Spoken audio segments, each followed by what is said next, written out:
Hey, good morning, everybody. Good morning. It is Tuesday morning, and we're going to go on a road trip today. I got a neighbor across the road. I'm going to pick him up and take him to West Plains and a couple other towns. He's got a business that he runs, and he needs a driver. So he asked me if I would be his driver, and he said he would actually pay my gas, $50 and my lunch. So I said, yeah, hell, I'll do it. I can use every little bit of money. So just come along with us. I'm not going to show him. I'm just going to basically mainly show you the road. And if I can show you anything that doesn't show his face, I'm going to show you today. So come along with us and let's have a good trip. I went down to Casey's, which we got a Casey's just down the road, and got me a cup of coffee.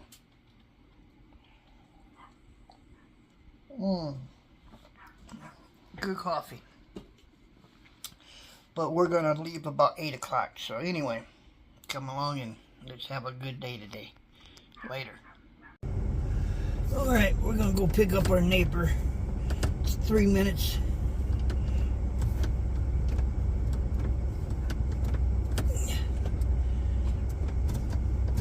Three minutes before 8. We're gonna pick our neighbor up. Now you're gonna hear the GPS as I'm moving, because just to make sure I'm getting where I gotta go.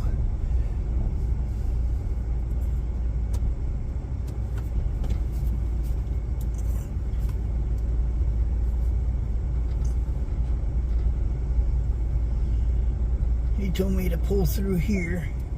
He moved his lawnmower, so.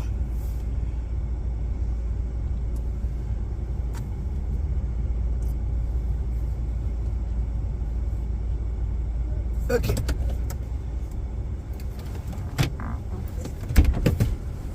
Oh! I'll be right back. I didn't really suspect this guy next door would be siphoning gas like his friend did. But I know every time I turn around, my lawnmower was empty. Yeah. And of course, you know, I know who's doing it because the guy next door. Well, I filled up the truck that night. Yeah. And the dogs just started barking like crazy, and I didn't know what they were barking about. Huh. So I went out, and he was almost ready to put the hose in my tank. I said, what the hell you doing, man? Huh. And of course, I'm new in the neighborhood. I didn't know everybody. Yeah. And he did pretty much what he did. He just said, oh, nothing. He ran back, and I saw where he ran. He ran into the house next to yours. Yeah.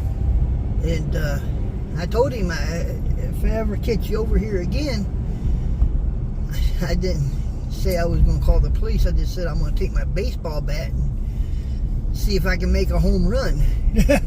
And he never came back over after that. But when Tom saw that, Tom spotted him before I did.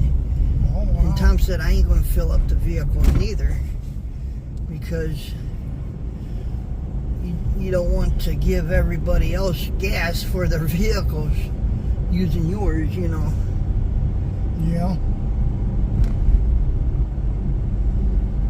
No, this just gives me something to do. I appreciate this. Yeah, I was going to wait until next month, being November, Thanksgiving, but it's been long enough. So I think we better get it while it's warm weather, because I don't like to travel in cold weather. Now, you just never know if it's going to snow or freeze rain or anything. Yeah, because you got to go when it's nice weather, because you get out there and comes a big rain or a big snow, you get snowed in. I got down Tennessee one time, and boy, it was really snowing hard. Yeah. I called my phone, and he said, no, bring it on home, son. Yeah, right. Well, I had no choice, because if you get boxed in, if you get snowed in, you're stuck in a motel for days. That's right. That's right. Sorry about that. No, it's a fine pickup truck. It really is. It does me right, and it's a 2-wheel drive. It's not 4-wheel drive. And let me see how much cash I've got on you, because I'm gonna pay for this. Because that way it'd just be part of it. Me and Tom's went up there because he likes the Amish. He likes to go visit the Amish, and there's Amish up there. And yeah. Plus, we stopped at the prison because Tom wanted his picture by that sign that said the prison, you know. Yeah. Yeah, they're heading for the newspaper over there. Says the only paper that gives a lick about licking. Oh, that's funny. Yeah.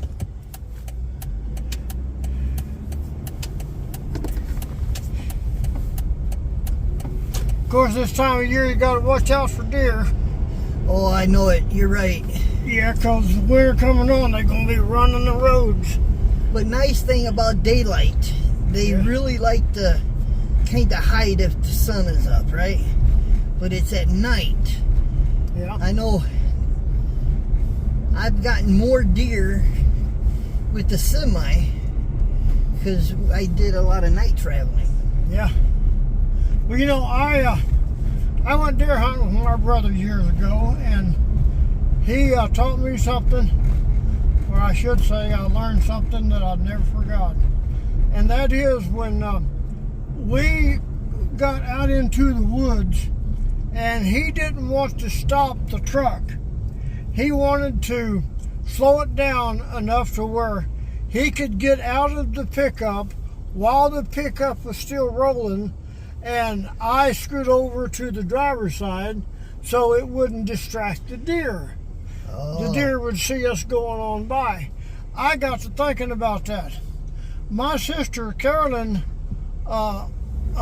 owned Carolyn's discount grocery store up here and sold out a few years ago, and I worked back there in the back of the store for 25 years. Right. And what I realized by Jack getting out of the truck, he made me realize that when you're going down the highway, it just dawned on me.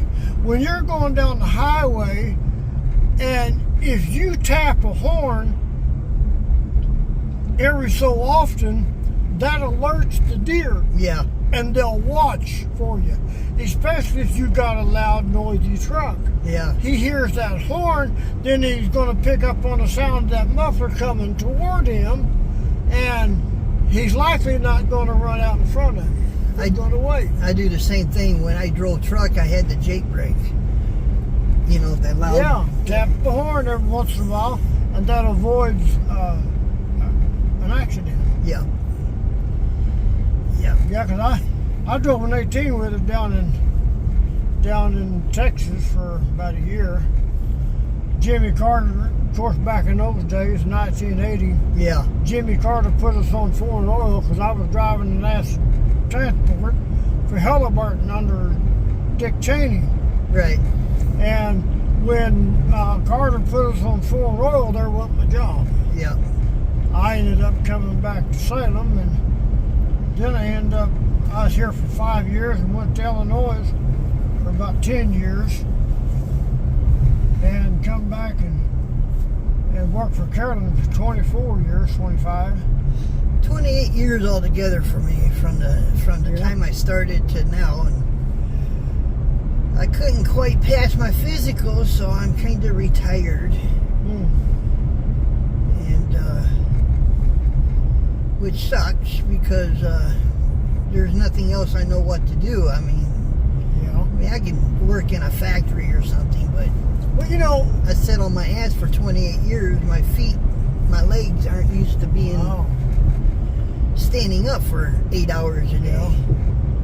Yeah, I know when I went to the truck driving school for Halliburton, and they, of course, they pass you. Yeah. They literally the morning of the test, they opened the books up, asked us a bunch of questions to get us familiar with the answers. And then the instructor said, well, fellas, it's time we take your test now. And we're just going to leave your books open if you want. And we're going to walk out of the room and you take the test. Right. Well, that's all that was is they didn't want us to, since they paid for the trucking school, they made certain we're going to pass so that they didn't waste money and we got a job. Yeah. But when I come back to Salem and I went to Jay's Trucking School in Illinois, or in Granite City, St. Louis, I mean, they done the same thing. They opened the books because you got that student loan and they want you to pass. Yeah. So that they get that check from the state. Yeah. And then you have to pay it back. Of course, I understand that, but they leave the books open. And you know, after being through those 2 truck driving tests, it makes me wonder if that's not how they do the same thing in a college for a doctor. Yeah. Or a school for a doctor, because they want you to pass and get your license so that you can pay back that loan and get a job, and they go on to the next. Yeah. So I think they do the same thing in all those tests. Just leave the books open and let them pass. That's what I did. I went through a truck driving school because I wasn't driving long enough to be grandfathered into the CDL. Yeah. So I went through the school and no problem. I got my license before anybody else in that school. I just knew, I guess, a little more than most of them, but yeah. And I went to Michigan to a Gainey Transportation. That's where my first truck driving job I went to, and I passed, no problem. I passed the written test. The toughest thing for me was actually taking the CDL test, because you got the 50 questions and then the hazmat and everything else I had to take along with it. But it is much easier driving this little pickup truck than it is a big semi. You know, it's like because I drove an acid transport, 100% pure acid, and I sure learned a few things out there in the oil fields that I didn't learn in school. Right. Yeah, because I was sent out one day in November and it was snowing, but it was a light snow. Right. And the boss was told, the foreman was given the, I guess you call it an ultimatum. You can send the drivers out and try to make some money here, or you can leave them at home and let them enjoy Thanksgiving. Right. Well, they went ahead and sent us out, knowing it was blowing light snow, but they didn't expect much. Right. Well, I'm coming down the hill, and I'm starting up another hill, and when I started up that other hill, we had drove for an hour into the snow, and I jackknifed off the road. Oh, Didn't get hurt. Right. But best Thanksgiving dinner too. This is no joke. It took me over 30 minutes. I could not find a stick or a rock or anything. I couldn't get across the highway. Right. And it was on a downhill slope, and I kept sliding downhill. And I tried to find a rock or a stick to dig into the ice on the pavement to get me across the road, and I couldn't do it. Right. Finally, after about 30 minutes, I finally got across the road, where a guy had hit the back end of my truck, but it didn't blow up. Wow. Are you kind of glad you're out of the trucking industry a little bit? Yeah. I am too. Yeah. I mean, I miss it. Don't get me wrong. I miss it. The only reason I moved to Salem, I lived in Ohio and I couldn't keep my apartment, obviously, because I wasn't working. So I couldn't make the payment. Mom came and got me in Bowling Green. Well, actually, I drove my pickup truck to Salem, and everybody thought my pickup wasn't going to make it because it over 500 miles, but thing made it no problem. Yeah. Well, I had a nice little truck and went over to Sirloin Stockade one Saturday afternoon to eat dinner. I've been there. I love that place. Yeah, fell asleep coming home. Oh, shit. What did you hit? Or did you just drive off the road? Well, I was looking for a place to pull over and nap between Salem and Rolla. Yeah. And I thought, well, there's one right up here. And I passed it up before I realized it. Ah. And I thought, well, there's another little approach right up here, but I didn't make it. But the thing of it is, I had just spent $700 on repairs on the truck. Right. Tires, front end alignment, all of that stuff. And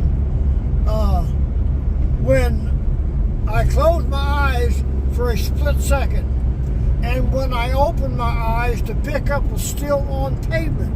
Oh. But when I had the front end alignment aligned, he didn't line it perfect, and the steering wheel went like that.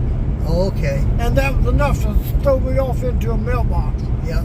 And I slid down the side 85 feet on the embankment, come up on the highway, went across the road, and when the front tires hit the dirt on the other side, it's like it's shot into the ditch. Right.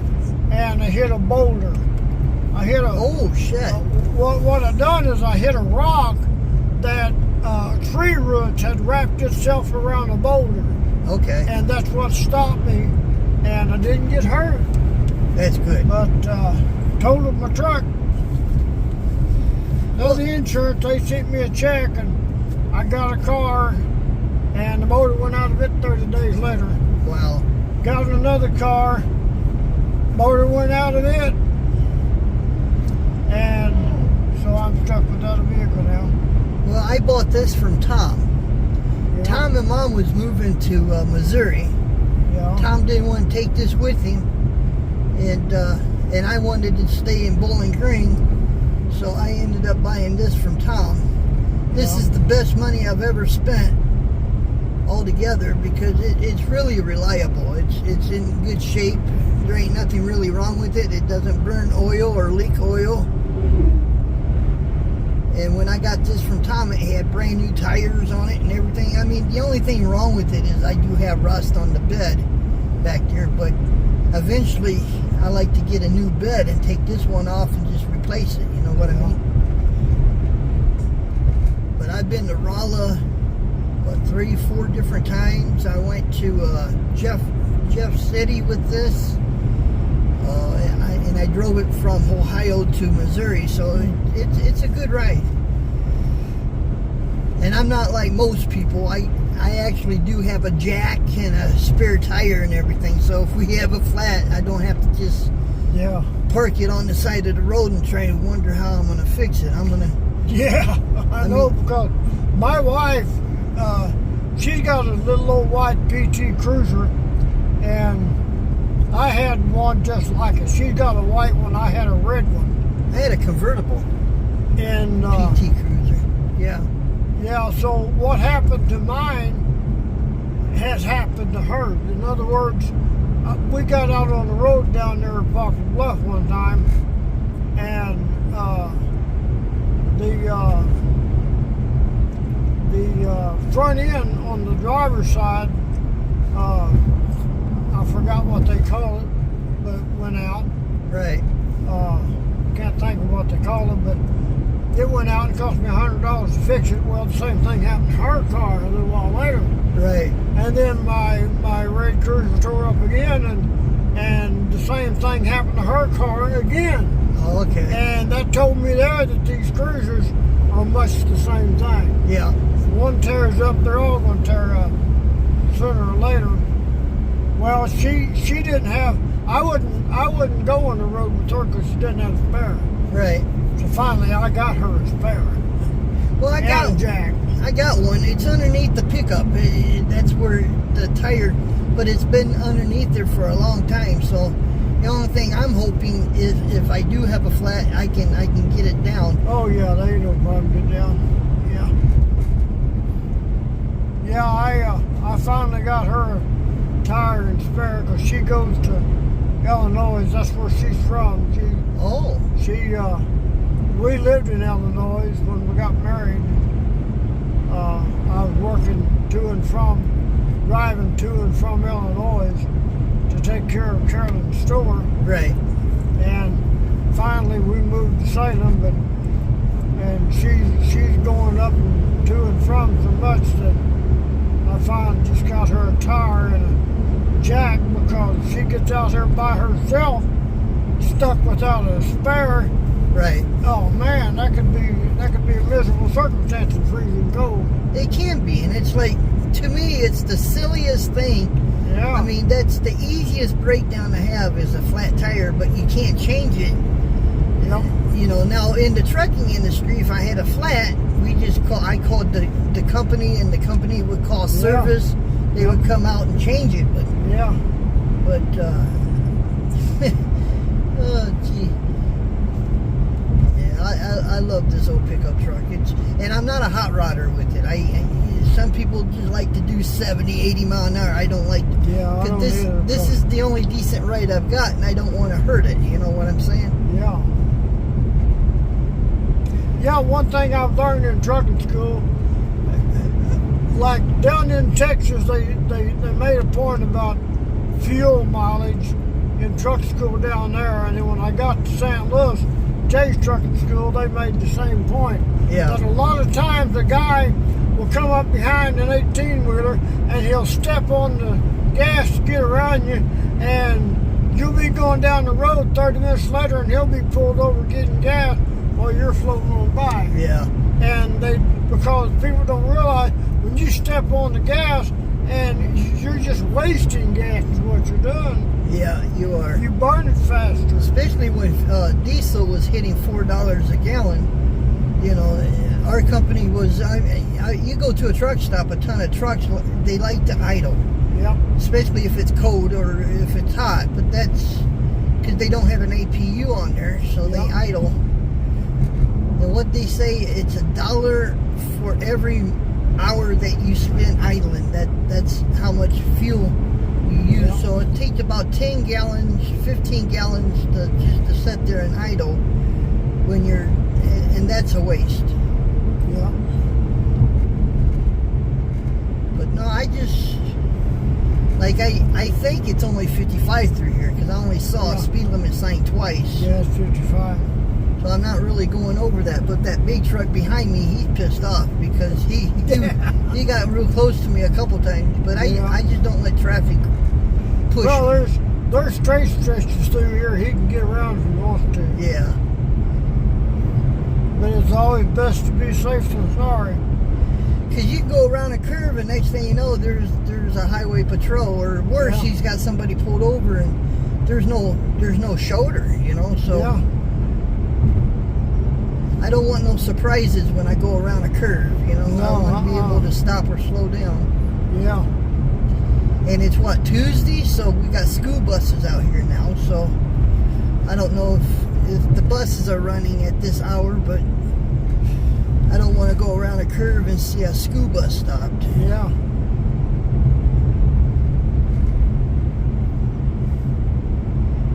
No, and I try to keep this thing clean. I mean, there ain't hardly many car washes in Salem, but if I go to Rolla or a big town, I take advantage of that, you know. And yeah.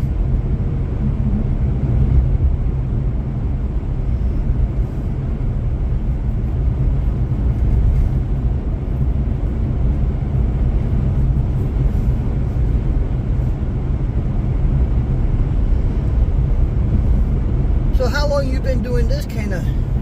Well, since early 90s. Oh, okay. Yeah, my father, he come to Granite City when I lived in Granite, and he let me take over it in early 90s, and then he gave it to me about a year before he died. Okay. It must do you justice, though. You make a few bucks. Yeah. It's like my YouTube channel. Yeah. I'm waiting for disability Social Security, and I finally got a letter that's saying January 16th at 10 a.m. I got to go to Houston. Got a bad curve here. Yeah, I got to go to Houston, Missouri, because they want to test my disability. You know, they want to see just how disability I am. Yeah. That's where we're going today, is Houston. Oh yeah, we'll be going right through Houston. Well, I don't have nothing on the GPS because I kind of figured, you know, where these places are. Yeah.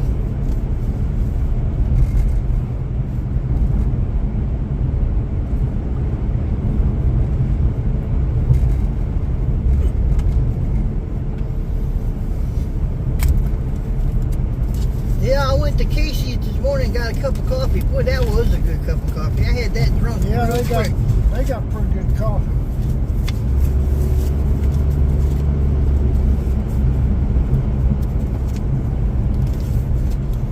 Yeah, they won't let us put condom machines in the restaurant, though. Oh, they won't? Nope. You know, funny thing, Dad had a truck stop in Chillicothe, Missouri. Yep. And he had 3 machines in that truck stop, and we'd go in there in about 2 months and get $300 or $400. Right. No joke. And Casey bought that truck stop out, and Dad went to the main office and showed them the paperwork of what kind of money these things make. Yeah. And they still would not let him leave them in there. I remember back in the 80s, that's you go inside a restroom, you can see the machine. So somewhere in there, I don't know when they choose not to, but you used to be able to see them in the restrooms. Yeah, Casey's has bought out a lot of convenience stores and truck stops where we had machines and had to take them down. Oh yeah. Because we had one in Linkin, not Linkin, but down here in Kabul, and it done real good, but they wouldn't let us keep the machines in there. Chillicothe, you know that. And you know, you'd think when you're in business to make money, but they sure won't. They won't let you stay in there. Well, you take that one doing $400 every 2 months. That's $2,400 a year. Yeah, that's 10 years. That's $10,000 or $4,000. I don't know, but $400 every. That's a living. That's you're making an income. That's good money. Of course, Dad had them across 7 states too. At one time, he had them across 27 states. Wow. And he was traveling so much, he had to sell half of it because he was always on the road, and then he had to sell half of it again. And then when he gave it to me, I pulled out of Arkansas, Tennessee, and Mississippi. Okay. I just got tired of all that driving. I just put them machines up elsewhere. So now, where's all your machines located? Mainly Missouri? Yep, they're all in Missouri. Okay. Yeah, Poplar Bluff, that's where on my dad's side, all my family, Poplar Bluff and Brosley and Culin. Yeah. All down there. My sister lives in Ellington, Missouri, which you go right by to go to Poplar Bluff if you take the woods, you know, if you go through the woods. Yeah. That's where I was born, Poplar Bluff. Yeah. And when I drove truck, I took 60 a lot to Springfield, because my company right there in Springfield. Yeah. So I saw Springfield a lot, and then Joplin. I know where Chillicothe is too. That's off 36 up there north of Missouri.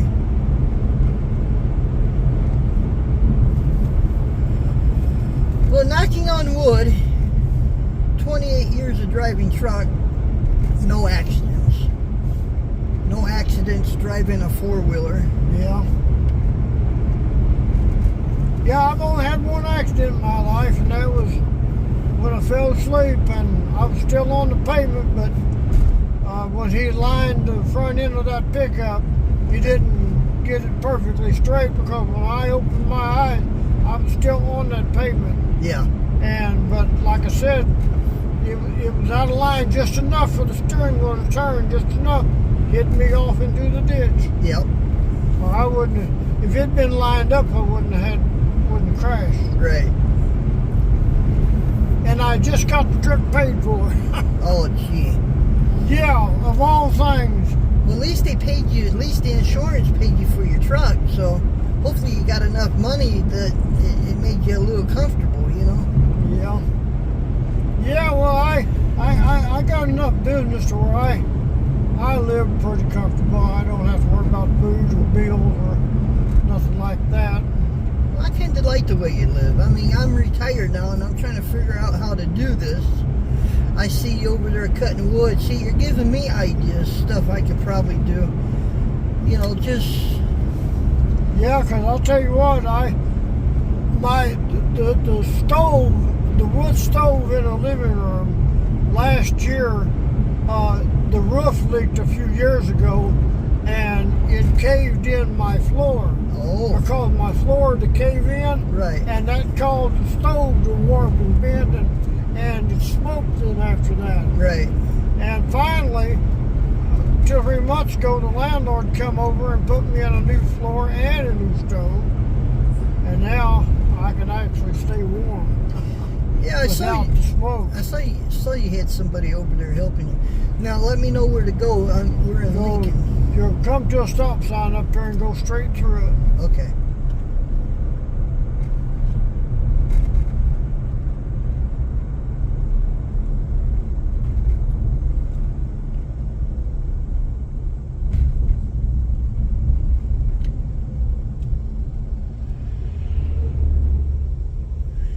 He's stuck out in the road a little bit.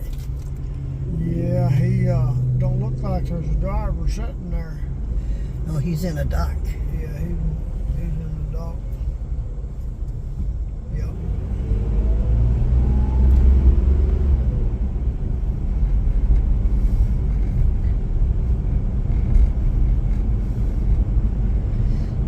I've done that. Park or go into a dock and be stuck out in a roadway. Yep. Go straight through the stop sign. Okay. Linkin. I guess I'm saying it right.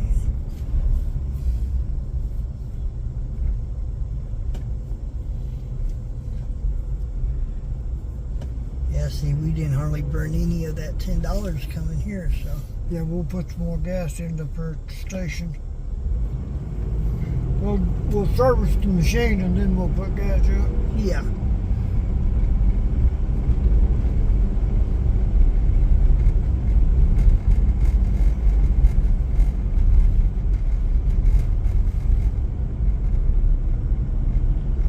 Up there at this red light, turn left.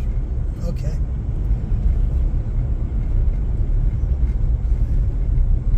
One lane road up ahead. We got a flag man up here. Yeah, get in the left lane. I think he's trying to come out.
deal is? Construction. They have a pilot car going that way. Yeah, that's what They had to follow him. Yeah.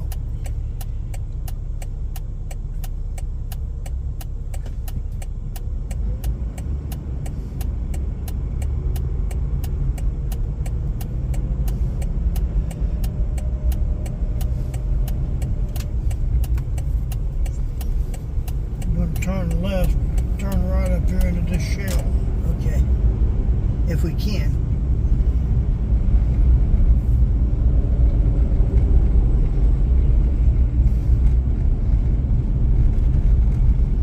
This is where it's one lane. Now you want me to turn in there? Yeah. Okay. Gotcha. There's I think you can turn in right here. Yeah, this is the road here. Yeah, right here. Okay, you see we're over here where the soda pop bottles are? Yep. Pull right in there. Over here on the side? Yeah, just swing it up in front of right here. That's good. That's good. That's good right there. I want to give that guy some room to. Okay. All right, now.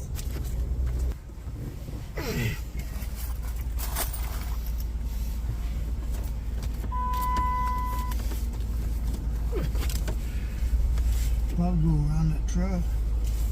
I can probably do that.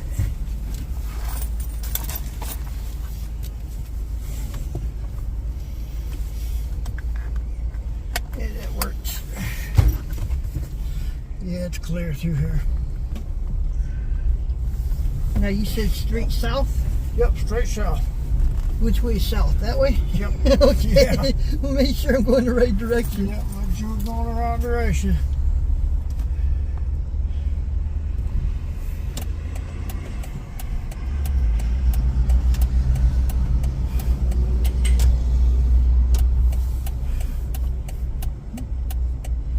No, we got that.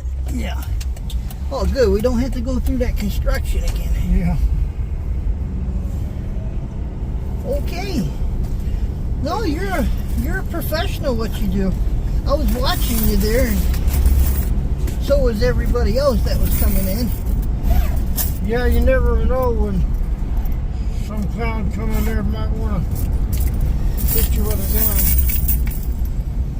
That guy who But wanted. with these caps though, they're a giveaway of Safeway, but yet they tells them that we're together, Yeah. and that kind of curbs things. That one guy that kept coming in and going out, he was wanting to use that machine.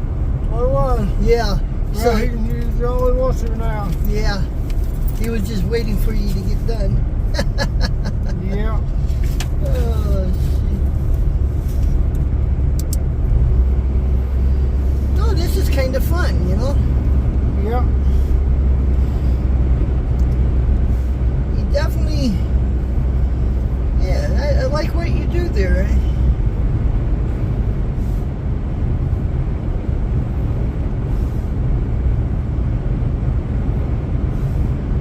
Get to see a little bit of Missouri here. Yep.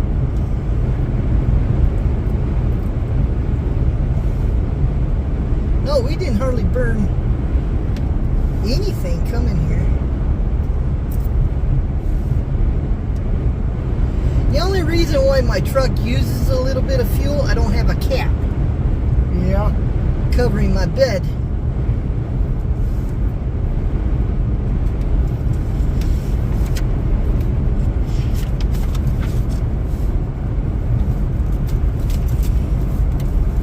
Yeah, you get your motor running, though. I would like to do this like in the springtime and that. I'll do it for a swap, for a mowing job, you know. Oh yeah. I know that'll help Mom and Tom out. I'm going to drop quarters down here and just leave them sit there Okay. Well, they're yours. I won't touch them. because what I'm doing is, well, here's my coin counter. This thing, you gotta be double after it on the edge. Okay.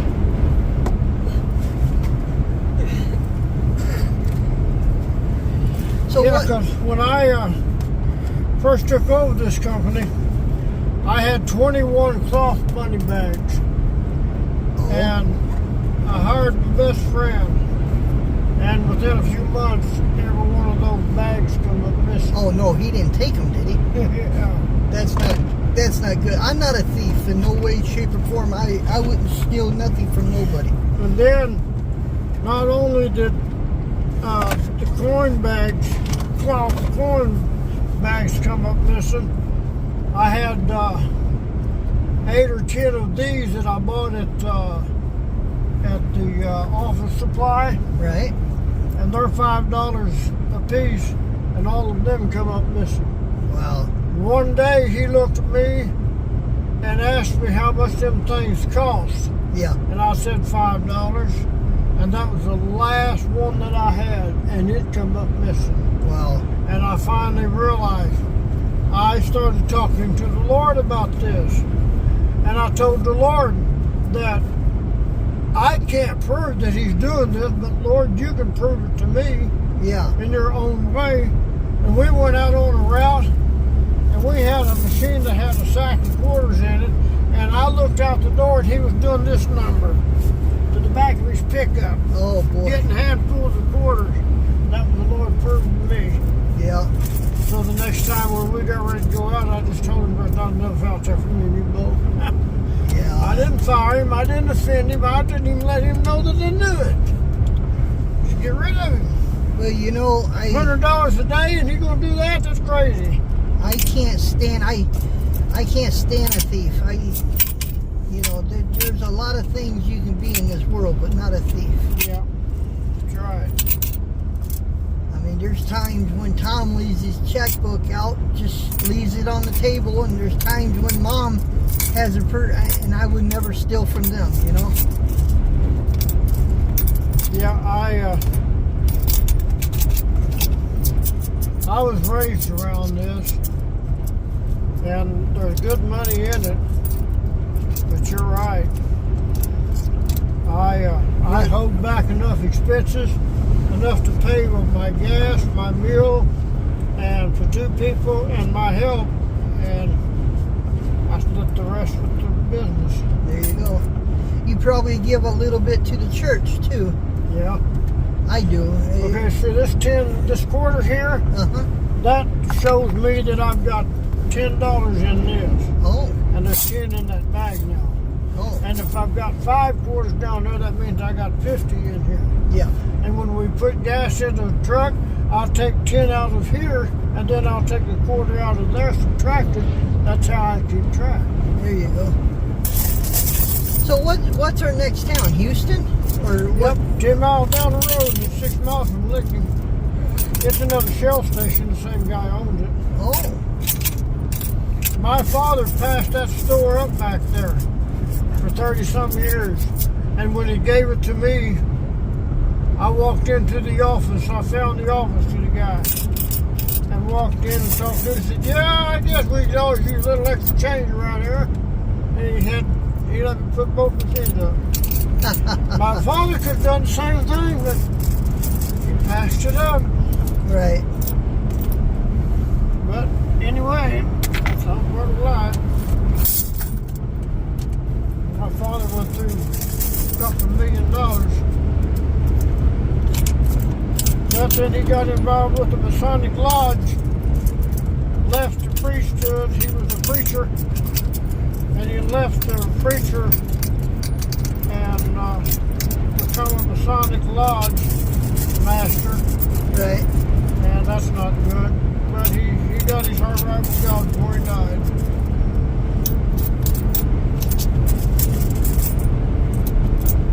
No, I see what you do, though. You are making a few bucks on the side. Yep. Yeah, on the tax map says no more than you're making, y'all just bury them in the ground until you can. Well, I don't bury them in the ground, but I do put them back. Use them along the way. Yeah.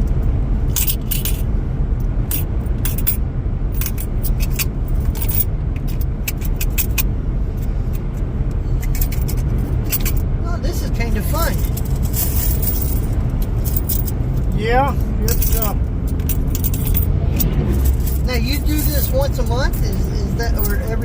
lunch? That's Well, I like this store back here, this trip that we're on. I wait 2 or 3 months before I go on there again. That's why you fill the things up to make sure they don't really run out.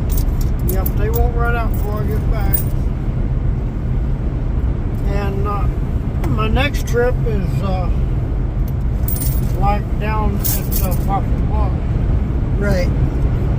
And after that, I've got another trip in January or February, which I don't like to run in cold weather. But if it's not snowing or raining, I don't mind it. That goes up toward Herman, Missouri. Herman, Missouri. Okay. I've got 3 machines up there. 4 machines. That's just past St. Louis. Yep, I got 4 machines up there, and those machines bring me back after gas and help and everything. I come back with usually $100. That ain't bad. For a few hours trip. Yeah.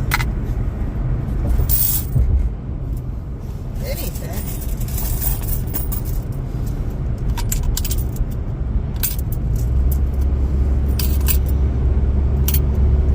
I gave them a little more back there than what it should have, though.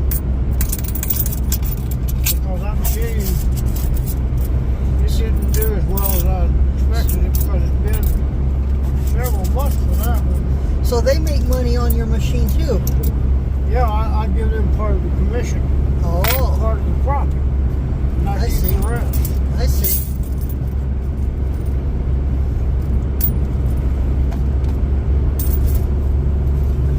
I see.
Took off at 8.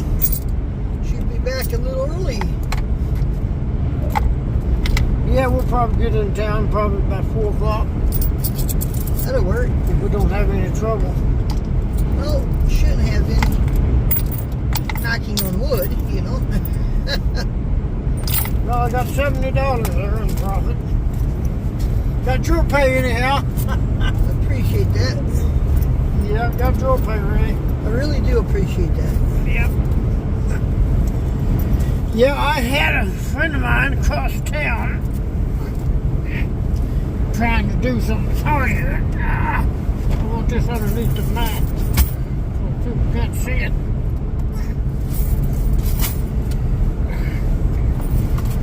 I'll take care of that when I get to the store. It'll be a nice... Be sure and lock this when we get out. Oh, yeah. And I had a guy that... first I'm going to ask you a question. Yeah. And I believe you'll be honest with me. But if you're not, that's up to you. You're not likely doing any hard drugs, are you? I don't do drugs at all. Good. Because if we get pulled over out here and we're running this business and you get busted for something, like pot or drugs or something like that, that reflects on Safeway and I can be sued if there's a wreck. Nope, I don't do any drugs at all. I'm glad, because I don't either. I don't even drink alcohol. Yeah, I'm glad to hear that, because this guy that was working for me, I got to liking him as a real good friend, and he was. He's a great friend, but it's a funny thing. I went to see him one day last summer, and he didn't look well. And I couldn't understand. Make a long story short, I drove up one day on my bike to see him, and a drug addict was coming down the wrong side of the street on his side of the street, which is a one-way, but the drug addict was coming down the one-way in front of his house the wrong direction, and he had his window down, and he had something in his hand like he was going to hand it off to this guy that's working for me, and then he's going to go on down to the stop sign. Right. But man, that's a dead giveaway. You'll get stopped. Yeah. Well, that told me my friend is doing drugs in a hired, and I wasn't so sure what to do about this. You can't just up and fire him, get rid of him, and make him mad and offended. So I just talked to the Lord about it. Right. And as it turned out, he wrecked his truck. Threw him out of commission. Put him out of commission. And I went back to see him again before he wrecked the truck.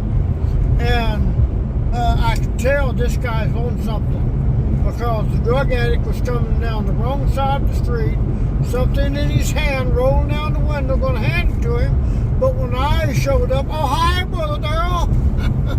Yeah. Well, so I talked to the Lord about it. Not long after that, he wrecked the truck. Well, I was a truck driver for 28 years, and you don't dare do drugs if you're driving a big truck. No. So I just never got into it. And I used to, I smoked pot years ago, but I quit in 2005, which is 19 years ago. Right. I just got away from it. Same with cigarettes. I quit cigarettes. I never really had too much problem with beer, but when I was a teenager, I liked beer on the dance floor, but I got away from it too. I don't. You know what? It's yeah, it's the best. Okay, now right up here is another Shell station. Okay.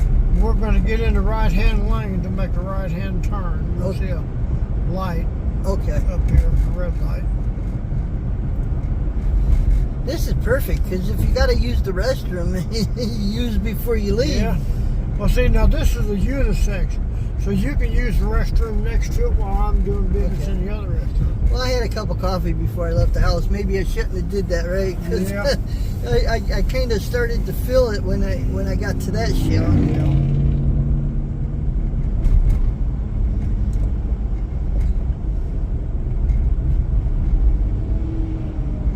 That Shell up there. Okay. Over here. That pickup's going to crowd in, letting me in.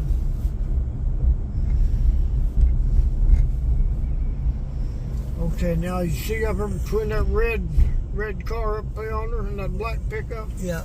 So we can, do we make a right here and turn in? Yeah, turn right here at this light. Got you. I got you. Yeah, turn right here. Houston, Missouri. They got a good radio station. It's a turned up in between that red and that black pickup. Yeah, you. Oh, I see. Right up there. Okay. Yeah. Now I don't have power lock, so when you go out that door, just hit that lockdown. Okay, because I gotta load up merchandise first. Looks like the owner's here, but that's okay. All right, we'll be right back. East south. Yeah. I guess that's a right turn, right? Yep. Okay, gotcha. Just want to make sure I'm going the right direction. Yep. As long as we're going the right direction, all matters.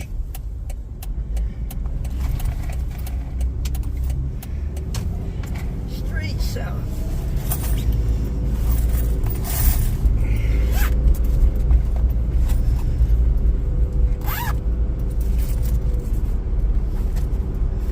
So what is our next town? West Plains. West Plains. And it's only about, I think, 16 miles. It might be. Oh, we got enough gas. Porter Wagner, you know who he is? Porter Wagner, yeah. He's from West Plains. He's from West Plains, yeah. Along with, what's that other guy? There's another guy from West Plains. Oh? Yeah, he played in his name. Is he a country singer? Yeah, he played in, what's that movie? We're going to truck him. We've got a long time. We've got a long way to go and short time to get there. I'll have to look that one up. I didn't know there was another guy. I'll have to look that up. Yeah, he drove a fancy car in that movie. I don't think it's there. I went through West Plains quite a few times in a big truck. Oh yeah. Is that also a Shell station too? Yeah, Burt Reynolds. Burt Reynolds. Burt Reynolds, he's from West Plains too. Oh, Smokey and the Bandit. 50 miles. How much? 50 miles. Oh, that's right, because we got 30 miles down here to, well, we had a junction down here that had 3 stops in it. Right. And the very last stop on the south side of West Plains, a woman owned the store. She's a foreigner. She come in there and she said, "Hey, my brother owned the store up here on Porter Wagner Avenue. He wants you to come take the machine down and put yours up because he don't know whose it belonged to." Oh, okay. Okay, I went in there and took it down and put mine up. This guy, he's Mexican. He don't know what he's talking about. He says that he didn't know whose it was. No one's ever been in there, blah, blah, blah, blah, blah. Well, I took it down. I come back 3 or 4 months later to service it, and the owner had come in there of that machine I took down. Right. And got his machine and put his machine back up and left mine there. Okay. Well, the guy that owned the store sold the machine. And I got mad, I got upset. And I knew I had the advantage that he ain't gonna just take and knock me out of there because he can be sued.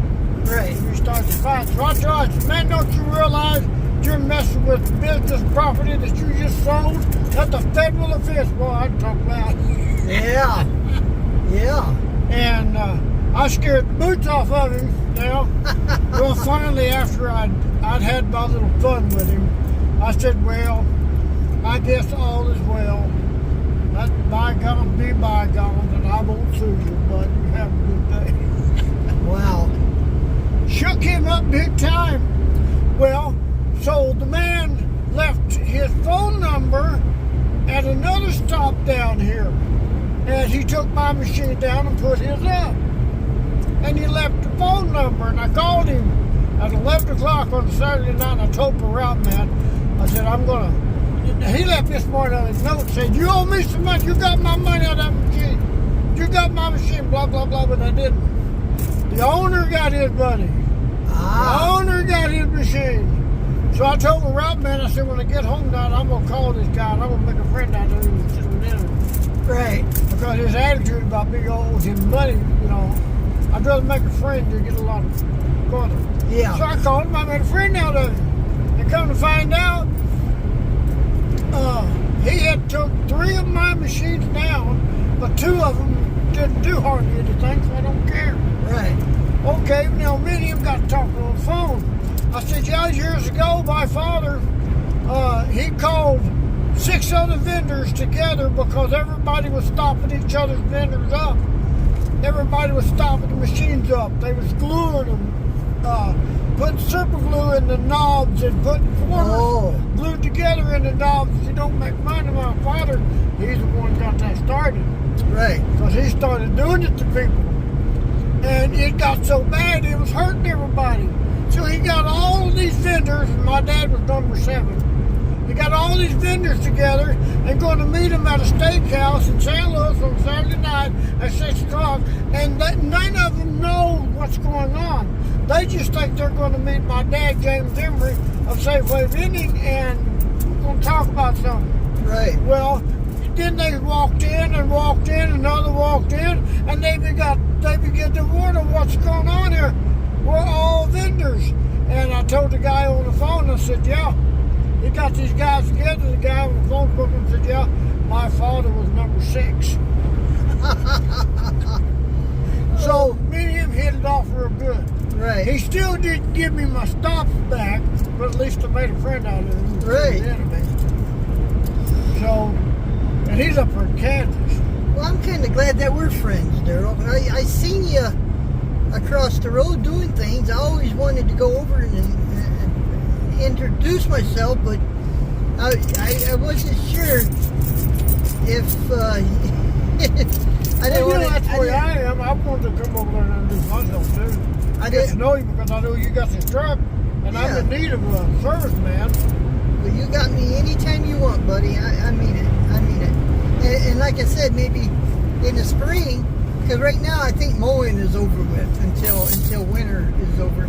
Yeah, because my mower's tore up. It's got to have a solenoid put on it. Right. Yeah, because this guy, he says it's, I put one on it, but whenever he gets around to it. Yeah. But he don't charge me nothing. But I just have to wait. When he gets around to it, he does it. He don't. Right. There ain't nobody else to tell him fix it, and I'm the one that's responsible for it. Sure. But then I have to order, and he's got solenoid because he's got a lawnmower business in his backyard. So he walks around with pretty good money. And I just have to wait until. Because he was supposed to come over with a cable on my mower, and he waited 2 months to do it. My yard grew up by then, and it was bad. I had to weed eat it. Right. And because he just don't want to get around to it. Well, to me, this is kind of fun, you know. It gets me out of the house, and I'm learning something, you know. Yeah. You know, it's going to be up in the 80s today, but they say it's going to be windy as all heck today. Yeah, that's right. It'll be in the 80s. It's going to be windy. Yeah, I watch weather a lot, particularly in the winter when I go on the road, so I'll know what's. Yeah, you just don't want to get caught up. Yeah, I don't want to get caught up and get out here in the rain, because if it was a call for rain today, I would come over and cancel it today. I won't go over. Well, I don't. Well, we can go when it rains because you got a super cab. But in the back of the pickup, I have to put all my tool back there, and stuff get wet, so I don't go in. But now you got a super cab. Oh yeah, there's You room. can still go in the rain when there's storm. Well, this is a good ride. The only thing though, when it's slippery like snow and ice, Yep. this thing doesn't have very good traction. Yeah, we won't go in snow and ice. No, we'll stay at home. That's the thing about this business. I don't have to get out there if I don't want to. Right. And sometimes in the summer, you go sooner than last time because of the holidays like 4th of July. Sure. You want to go before the holiday comes along. Yeah. Because I just don't want to get out in the rain and the snow. I got to go to Houston in January. I sure hope it ain't going to be icy and snowy then. I mean, this is Missouri. It doesn't really. I'm from up north, you know, Ohio, Indiana, and all that. It does get bad, and sometimes. Well, I've got a trip coming up, and I don't know if I'm going to do it in January. I think I ought to do it in January because I've got another one I've got to go to. But you know what? There's two machines I should have thought and done this morning when we left home. Right. But we'll have to do them. We should have left home this morning and went straight to St. James. Because there's a machine at St. James, there's another one at Rolla, and then we come down Highway 63 to Linkin, Yeah. then Houston, and Houston is our turnaround point to go back home. But at the same time, Well, anytime you got to go, the only appointment I got is on the 16th of Tuesday, Yeah, but so I'm we- free. I'm free other than that. I was thinking of that one. We're not going to do St. James today, but we are going to do Rolla. We're going to do Rollo today? Yeah. But then again, maybe what I ought to do with that is when it comes to Rolla and St. James, I can do them two separate. Right. And there's enough to pay you and gas out of those two machines and get the short trip home. But at the same time, see, I got that trip I was telling you to Annapolis, and I'm thinking all along, wait until I go to Herman. Right. When I go to Herman, then I can do St. James leaving town, because I got to jump on from before, and then. I know where Annapolis is. It's all 49. It's between Ellington and. Yeah, I know where it's at. Yeah, that's. But I didn't know we were going to go to Rolla today. No, we ain't gonna go to Rolla today. We're gonna go to West Plains and turn around and go home. All right, but when you are ready to go to Rolla, let me know. I'll go. Yeah, because Rolla is ready, but St. James is not ready. And the guy at St. James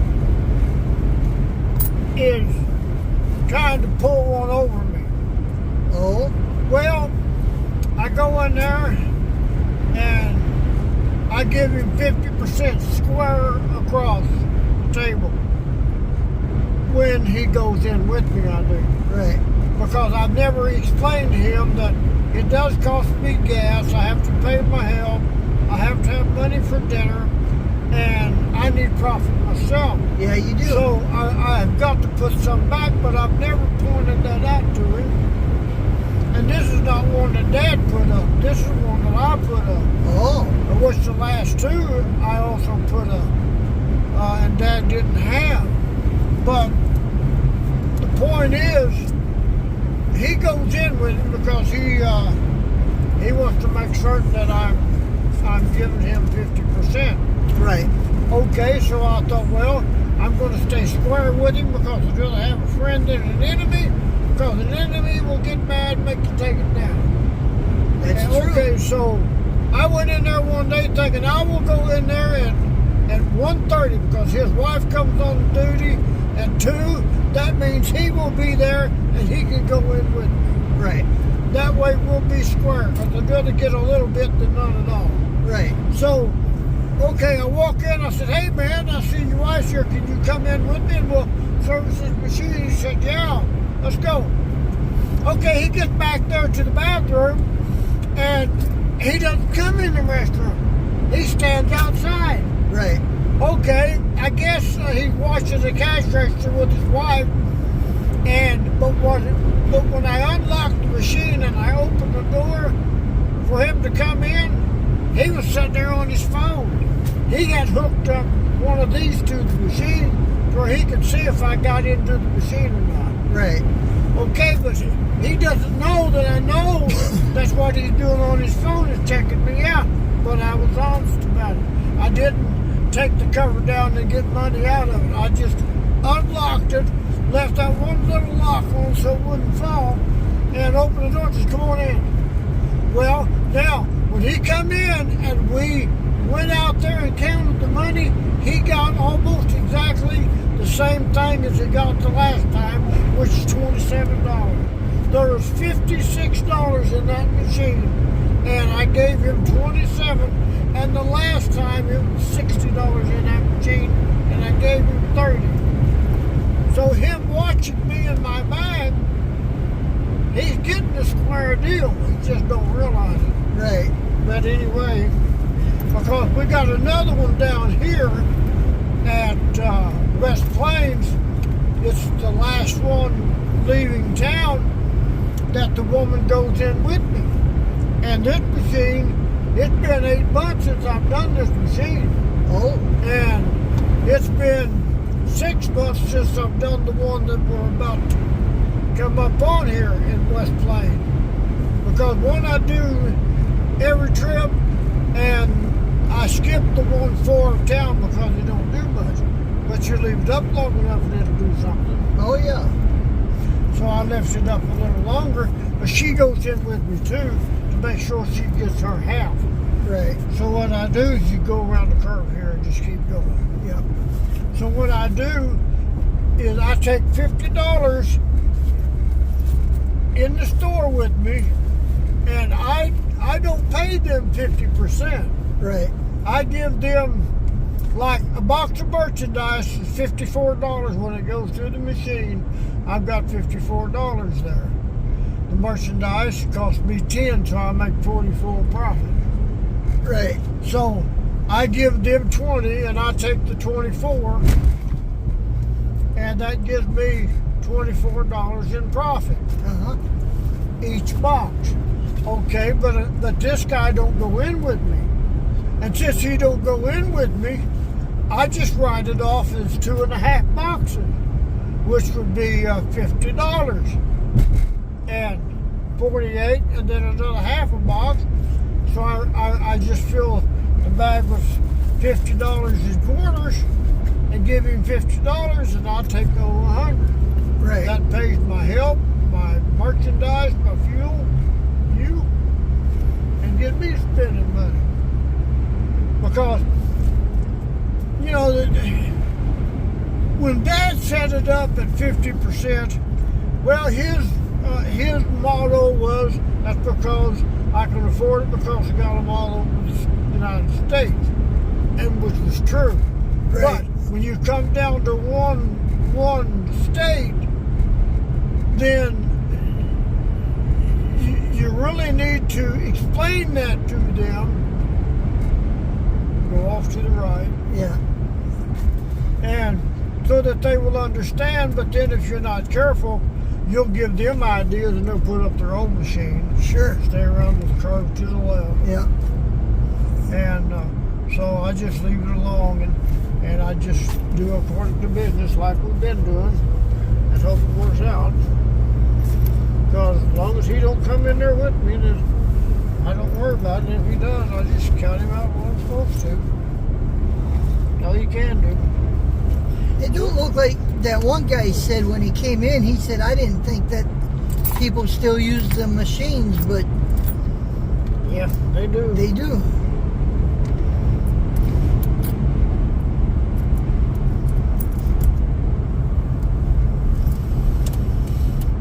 Yep. Yeah, some of these truck stops, you get pretty good at some of these truck stops. Oh, sure. There's always lot lizards walking around. You know what they are, right? Yeah.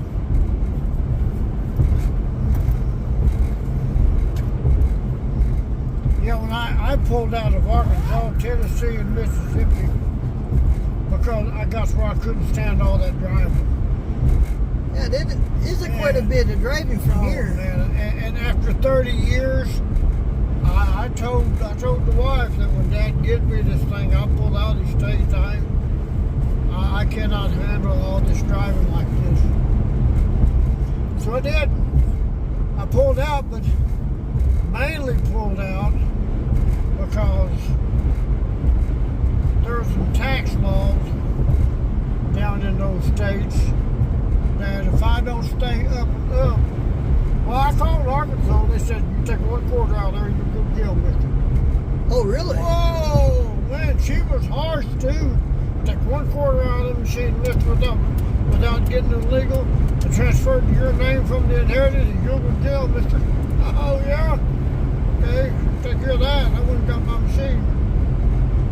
Put it up somewhere else. Yeah. Because there's also got decal laws. Oh, really? And if you break those laws, boy, you's in trouble. Now, what's a decal law? Well, they can't have the picture of a penis of a Peter. Oh, okay. You know, stuff like that. You can have a woman in a 2-piece bathing suit, and it can be pretty graphic, but she can't be naked. I got you. And if you put something like that on it, then you can sure get yourself in hot water. Because they're afraid that, underage kids can see that.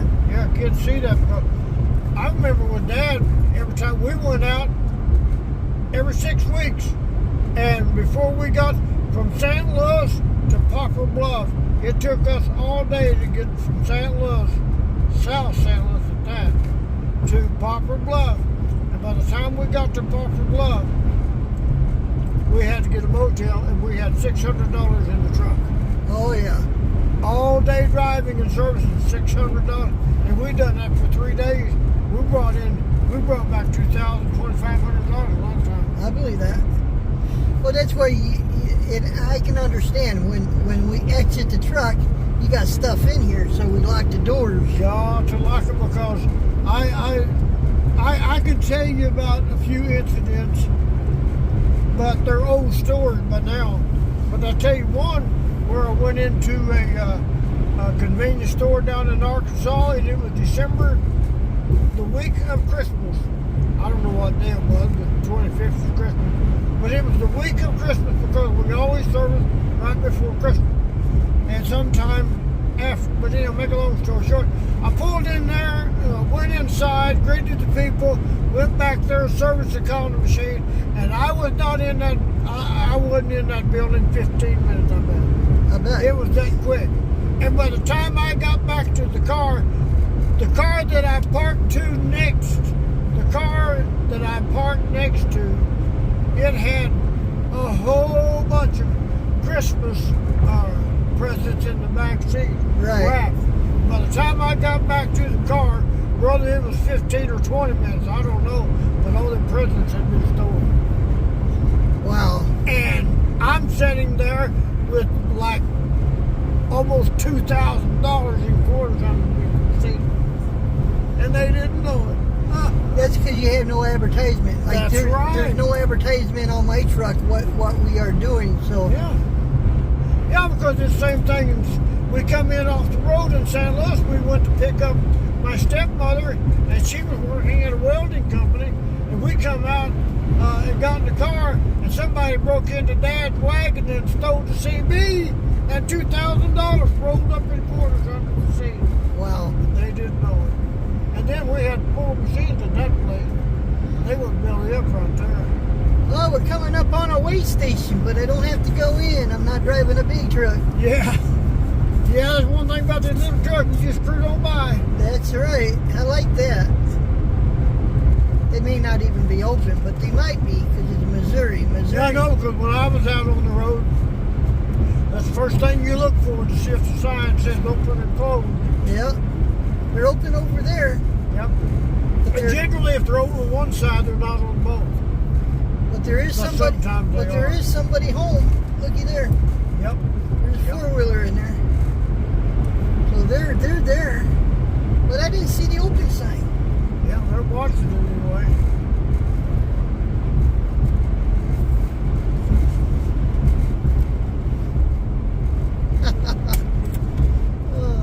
Okay, I'm gonna pause this because I do.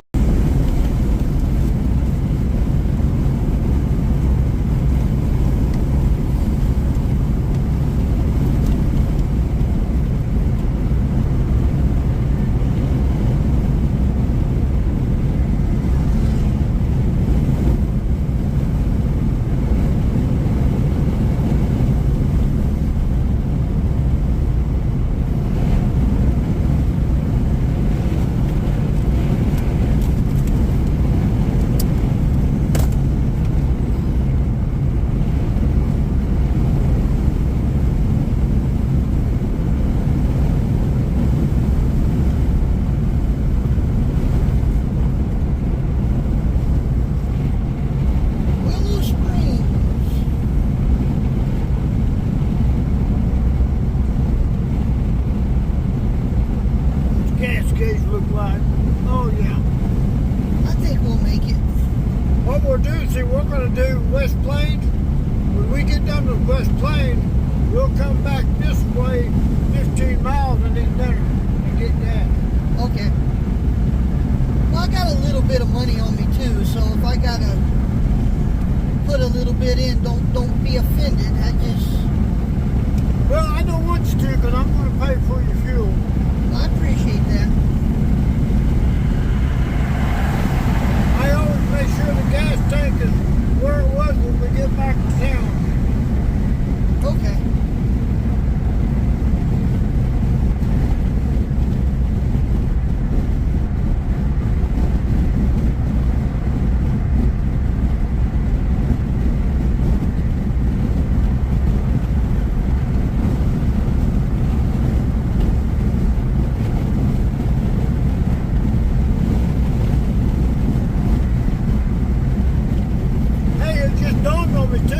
You'd be interested. Sometimes I give you $20 to take me out to the sawmill and get a load of the slender blocks. I'll do it anytime you want. Yeah, because I called them last week and talked to them about it. They will have a dump truck bring me some, but they're the big ones. I don't want the big ones. Right. I got a small stove, and well, I tell you what, that stove throws out some heat.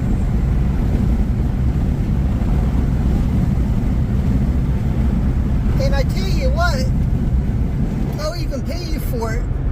But if you get a couple big logs that you don't care to have to split up or anything, Yeah.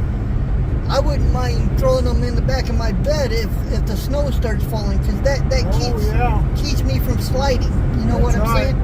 Yeah, because they've got some blocks out there. You can do that. Yeah. Throw them down in the bottom, and then when we unload, we just leave them in the trap. Yeah, I appreciate that, because that gives me a little weight. You need weight back there. You need a lot of weight. I was wondering how I was going to do that this summer. I thought, well, maybe I have to go to Lowe's and get some cement blocks or something for weight. Yeah. By the way, what's your last name? Are you from Tatum or? I lived in Missouri. I'm from Bunker, Ellington, all that. I had family that lived in Poplar Bluff. We lived in Reynolds County there for a long time, and then I moved to Indiana only because I worked in a sawmill, and I got tired of working in a sawmill for $3.35 an hour. That was minimum wage. Yeah. You say you're from Bunker. Did you know a girl like 40 years ago by the name of I can't think of her name now. I had it on the tongue, tip of my tongue. I went to school with a Kathy Barton. I'm related to Bartons. Are you? Yeah, I went to school with Kathy Barton. Oh yeah, I'm cousins to Barton. She was the smartest girl in our class. I always liked to cheat off of her. I kind of looked over her shoulder if I was sitting behind her, but Gary Barton was the sheriff. Jetty Thompson. Did you go to school with a girl by the name of Jetty Thompson? Jetty Thompson. She's a beautiful girl at 16 now. I remember a Thompson. I don't remember the first name though. She had a brother or two.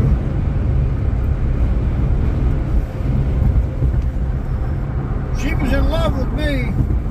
Sutton, Scott Sutton, I went to school with him.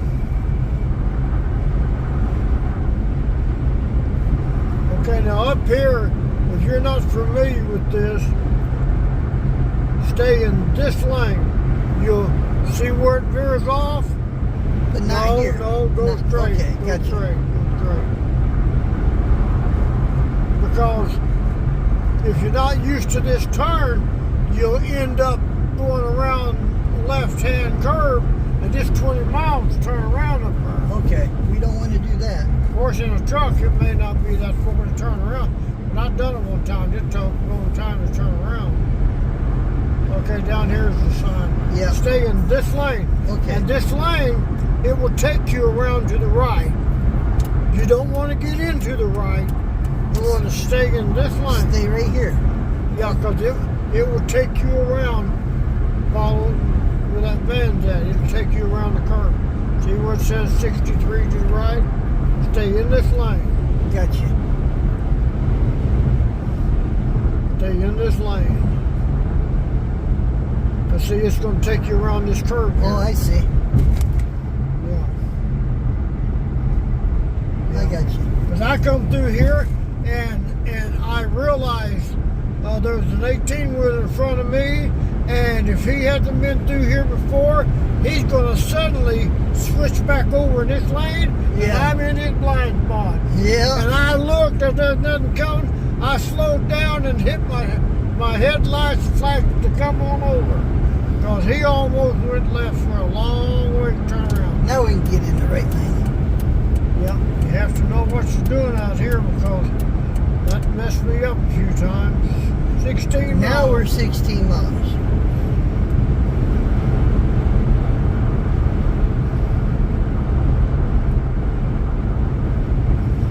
We did all this driving on $10. Yeah.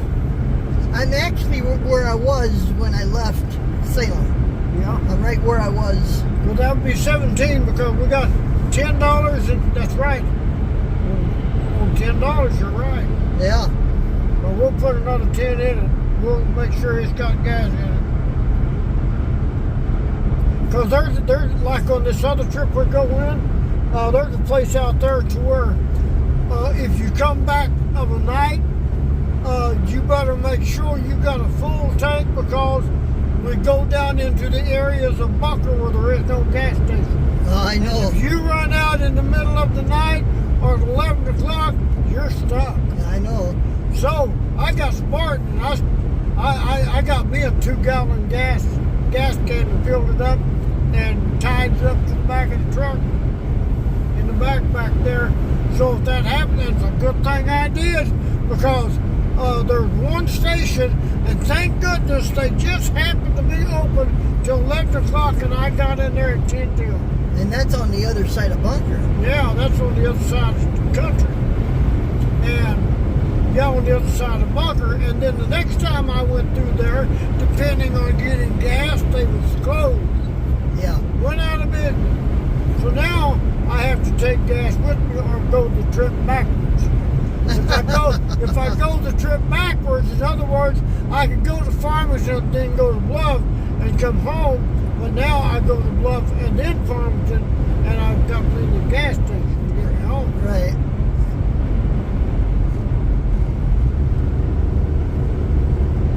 Well, my truck does use a little bit of gas because, like I said, I don't have a cap over my bed.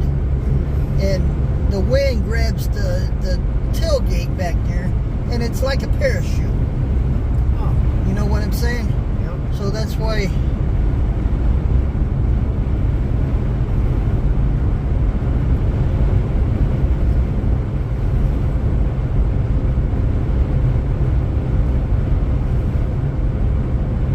No, I take you anywhere you want. Just let me know. Well, you got my phone number, and I got yours, so Yep. you can call me.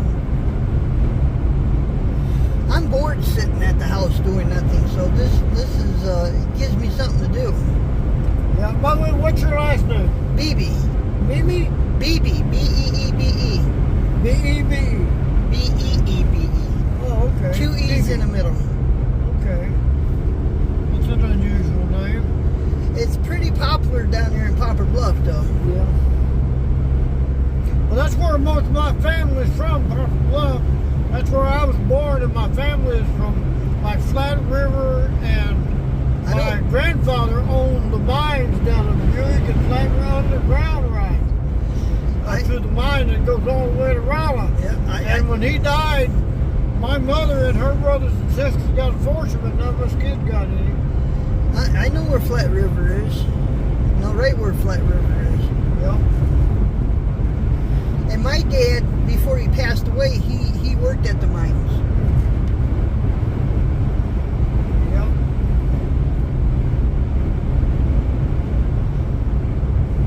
There's the kind of truck I drove for Carden for 25 years.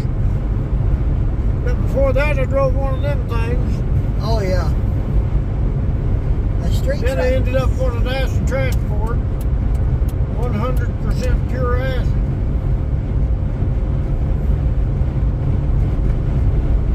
I saved a man from getting killed. Oh, yeah? We was fracking oil wells. a company of trucks, 20 or 30 trucks.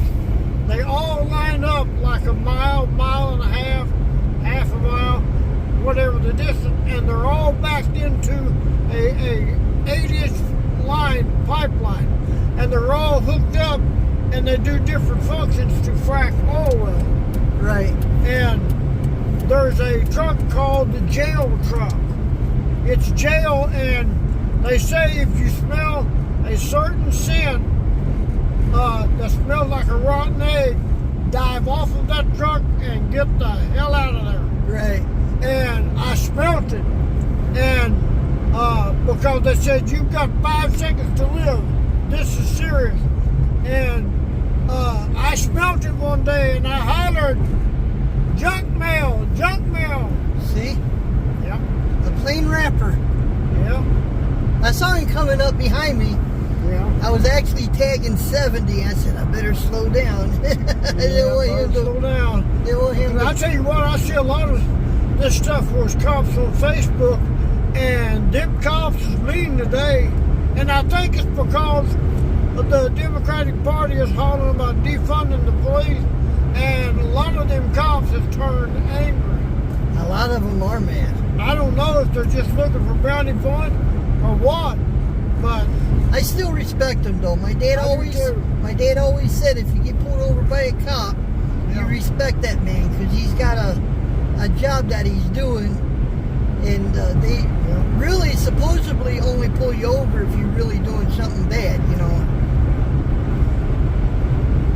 Well, this is the 3. This guy come in and got my station there, got the grocery store up there, and then I had one in here, got all 3 of them. All because this clown up here in West Plains stole his machine and had me to take his machine down, put mine up, but he wanted revenge, so he took the stop away from me. Right. But, like I said, I made a friend out of it.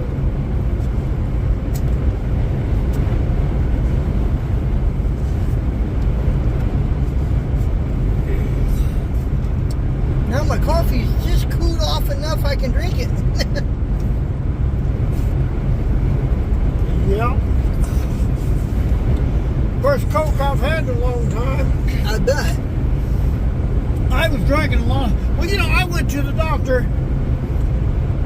Doctor told me I was a sugar diabetes. I had sugar diabetes, he said. Right. Okay. I go to Walmart, so I get one of those testers. And for 2 years, I didn't drink nothing but water and coffee. No soda, no orange juice, no nothing but water and coffee for 2 years. And then that doctor had a falling out, and I went to another doctor. Right. And that doctor tested me. And that doctor spoke up, and she said word for word, I don't see how he could say you are diabetic because you're not even borderline yet. Oh, shit. Oh, hell. And what it was, he saw that I have, he saw from talking to me and taking tests, he could tell I probably drunk a lot of orange juice because at the time I did. Right. And make a long story short, when he said that, I didn't drink nothing but water and coffee for 2 years. But then after this other doctor told me, then I drank some soda, but I managed to get away from it. But if I had to change doctors, that man was going to treat me as a sugar diabetes because he found a way to make him some money at my expense. Right. In other words, write out doses of this and that, and you don't even need it.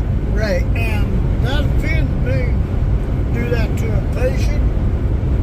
He's just money hungry. To do that to another human being. So he lost. He lost a good friend and a good patient.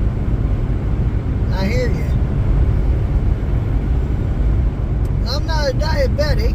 I just got high blood pressure, and Yeah, I take pills for it every day, but I got high blood pressure. I deal with that every day.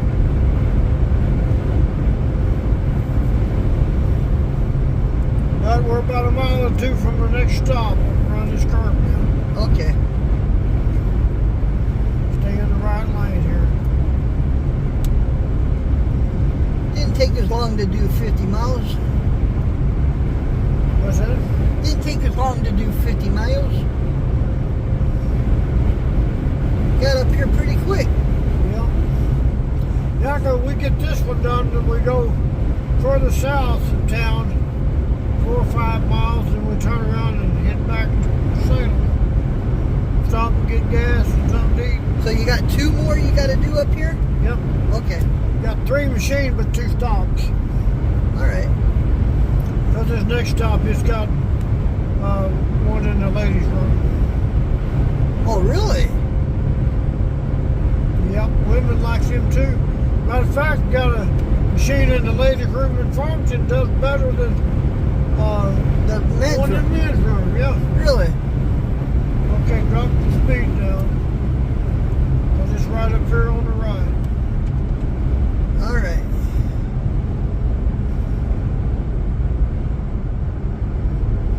Oh, I see it.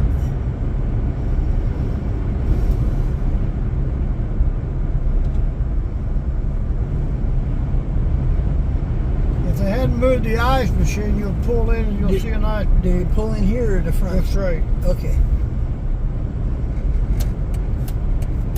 Yeah, turn right. Right here? Right here. See the ice machine, you pull up in front of the ice machine. Just pull straight in there, but it's handicapped too, so better get back over here with the Yeah. orange. Okay, now I've got a couple of things I've got to do here. We might ought to put this towel over them quarters.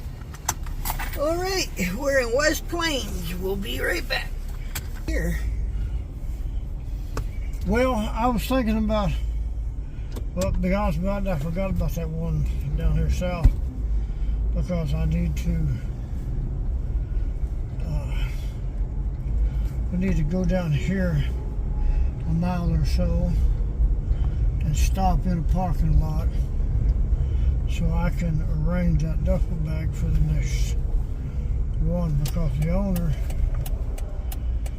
go right.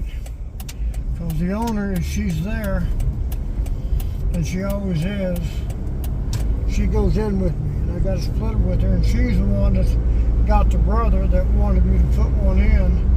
And it cost me 3 machines because he took them. Well, I got the machines, he got the locations, but the machine wasn't doing anything, so I'm not fretting about that as long as I got the machine back. But what happened here at this place?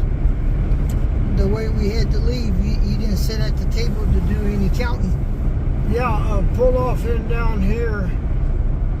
No, that's a side road. We don't want to get on the side road. We have to go away to turn around. Could have went right in there, but going down. But see, what I do is I pay him by the box. Oh. And if he was to come in, I wouldn't have been able to put anything in it because it holds 6 boxes, and there was still 4 boxes there. So I got $100 or better out of there. Pull in here behind this thing right here. Pull up in there and park. Yeah, pull up in here, go over there in that gravel and park. But see, I've got to get this money out of the way, so if she comes in and she sees a bag of money, she'll think it's hers. Oh, I got you. Okay, right here's good enough. All right. And then we'll have to split it with her or lose the stop. All right. It's not locked.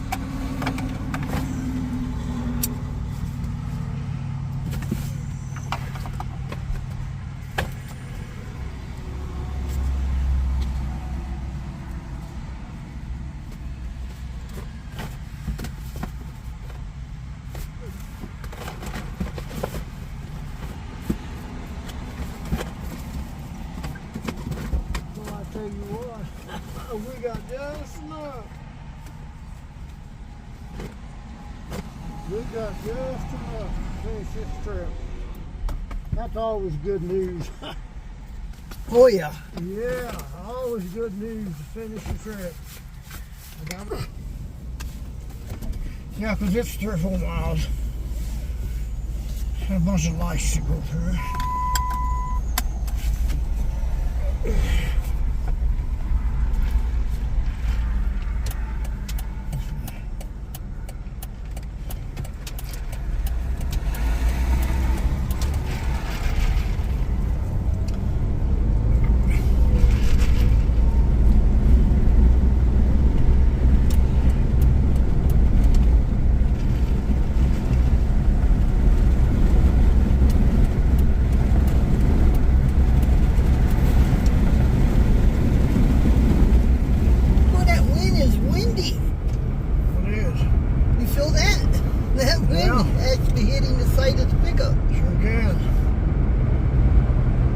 They said it's going to be windy today because I sat there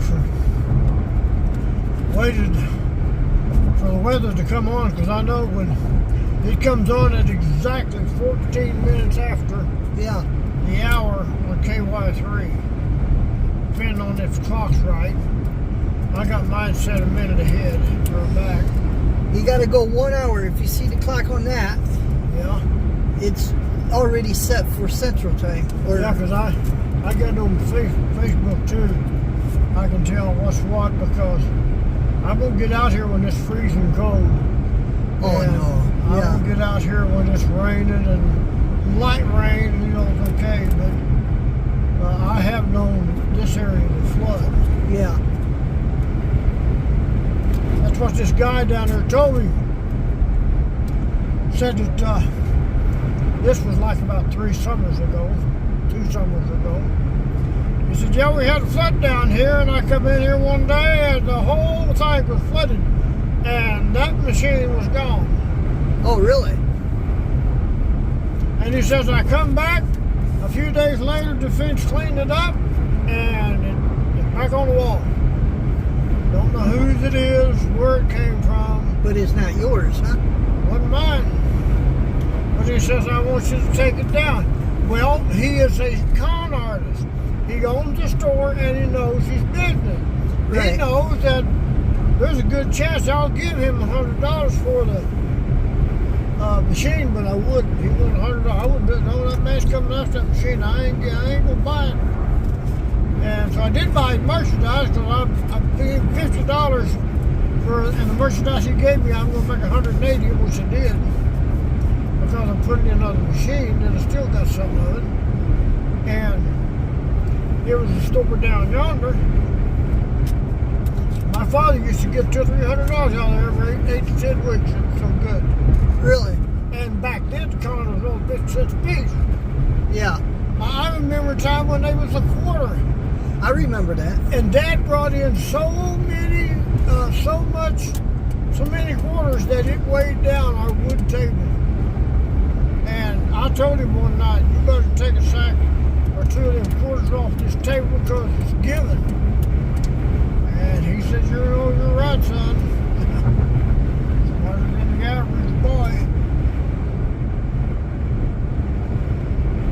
And Dad had a good life. But once I wrecked my truck and the motor went out of my next 2 cars, and I can't get out here and build business. Yeah. That's the bad part. But I can honestly say that I inherited this in 2008, and I have kept the same amount of machines on the wall in Missouri that I had the day I got it. There you go. In other words, when one went down, my faith is God will provide, and sooner or later I get a stop. I find one. Yeah. And that's the way it's been, because I've had 2 discernments down in Piedmont, Missouri. Turn left, go down in there and talk to this guy. You never know, and it's 9 o'clock at night. No, I don't want to, Lord. It's 2 or 3 hours home, and I'm going home. I know where Piedmont is, though. And I went through there again a few months later, and it was earlier in the day, and I walked in and said, yeah, put the rod on up. Go right ahead.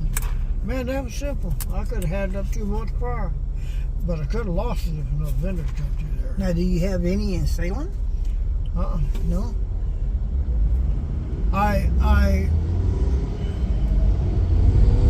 No, but there is a mix-up, one at the bowling alley. And the one at the bowling alley is one I put up, and I was told my father gave it to Rick, my cousin, when he died, before he died, because Rick helped us in the business. Right. Well, after 13 years of that thing sitting on the wall and me thinking Rick's got the keys and doing this and that, I go in there and talk to the man. Right. And ain't nobody touched it in 13 years. It's old and it's rugged, but I have to go through the trouble of getting a state license, which is $50 to $75. Oh, really? Which there might be $200 in that machine. Because we got 220 out of it the first time we served it, which was 2 months after we put it up. We gave them 110. And 13 years sitting on the wall? Yeah, there's money there. But I got legal issues that I have to deal with, and I don't want the legal issues. Right, right. So I just let them take it down and throw it away or fill it up and keep the money because I don't care. Them legal issues is not worth, because the thing about the bowling alley is kids will lie and say they took your money, took your money, took your money. Yeah. And you're going to have to pay up $20 all of a sudden. Yeah. And no, I don't want it in a bowling alley. Dad told me not to put it up. But the man said he wanted it, so I did. And after he got $110 out of it the first time, he's glad I did. But still, you have kids that's going to lie and say that it took money, no way to prove it, and you better off just let the bowling alley have it. Yeah. Yeah, and they would have to have keys made and all that to open it up anyway. You know, I thought about that too. Maybe I ought to go in there and point out this my machine, and I don't want to fix it and service it. I want to take it down and take it home and paint it. Yeah. And I'm not putting it back up. Yeah. Because then the money is mine, the machine is mine, and I know it is, because I inherited this thing and I'm the one to put it up. Just Dad didn't give that machine to my cousin Rick. I was told wrong. There's a mistake made somewhere. So I just may go in there in a day or two and talk to them and give you $10 to help me take it down. You won't have to do nothing but haul it home. And I can do it when the ride more get started. Well, we got. But it's easy to take down. Just unlock it. Yeah. Take 3 bolts out of the wall, load it in the back of the truck, and leave.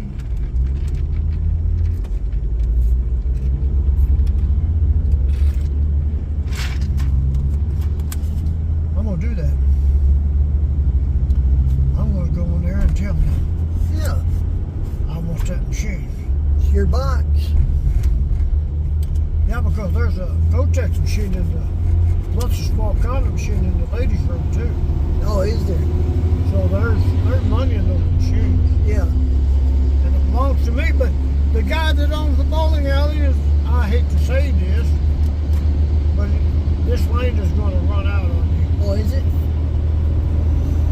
Yeah, it's going to be a way, but the guy at the bowling alley that owns the bowling alley, he's got a spot on it one day. I went there and talked to him, but he said, well, I don't really care about the condom machines no way because I own 2 businesses now. I thought, man, you're just an arrogant bastard. You got 2 businesses and he's arrogant about it. Arrogance is pride. Right, Lane. And pride will destroy you. Yeah. Because if he would have dealt with me, he might have walked away with $100 that day. Yeah. And who knows, he might have walked away with 150 because been on the wall for all those years, there could be $300 in that machine. Well, And I'm obligated to split it with him. But if I go in and get it to take it down and take it home and not put it up, I'm not obligated to give him nothing because I tried to deal with him earlier last summer or 2 summers ago and he got arrogant with me. right. So I don't owe him no money. Nobody put no money in that machine since he's been there. If they did, there's no way to prove it. Right. But I can prove it's been on the wall for 13 years. Well, I got in '08, that's 16 years. It's been on the wall in '06. So that's 28 years. Right.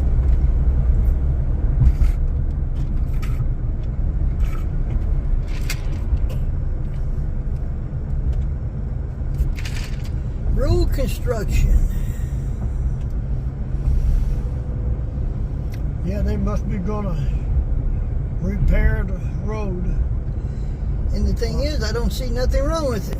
I don't either. I don't either. Ain't nothing wrong with none of them. They just do it to give these boys a payday, I guess. Well, But really, I've seen them tear up a lot of roads that didn't need it, and there's roads that does need it, and they let it go. you said this thing runs out? Yeah, it's gonna run out, but you still got a mile or two. It's not very far. I hope the owner's not there.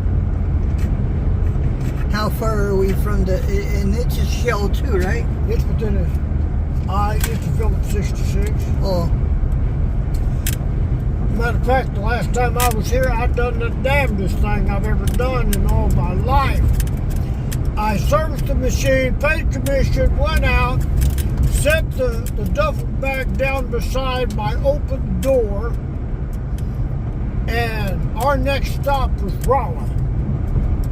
Got to Raleigh, we didn't have the bag.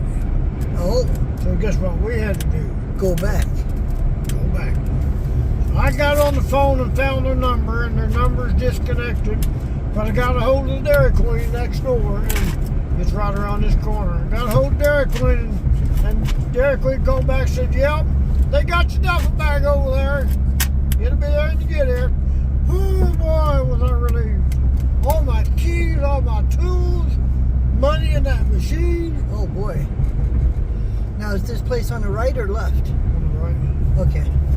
Yeah, because that's something I've always made a habit of not doing. Setting something down that I can forget. On the other side of that Dairy Queen. At that time, I set the duffel bag down and forgot it. Ooh, what a bum deal.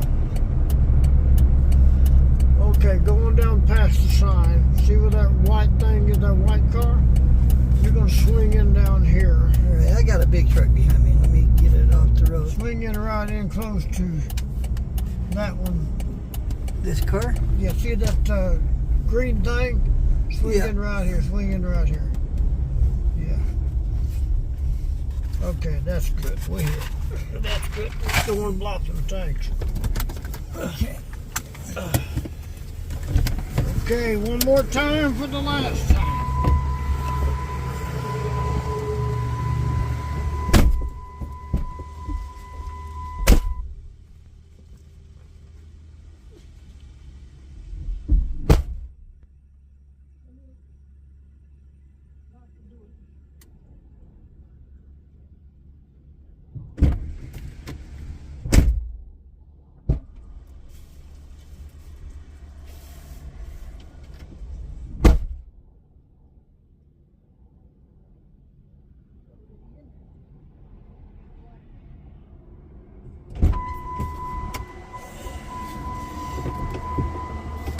In the concrete. Okay. I don't want to go up there where I got these quarters No, I'm not going there. because I don't want to. No, I'm not going there. I got out of there pretty easy, and she was smiling to get it.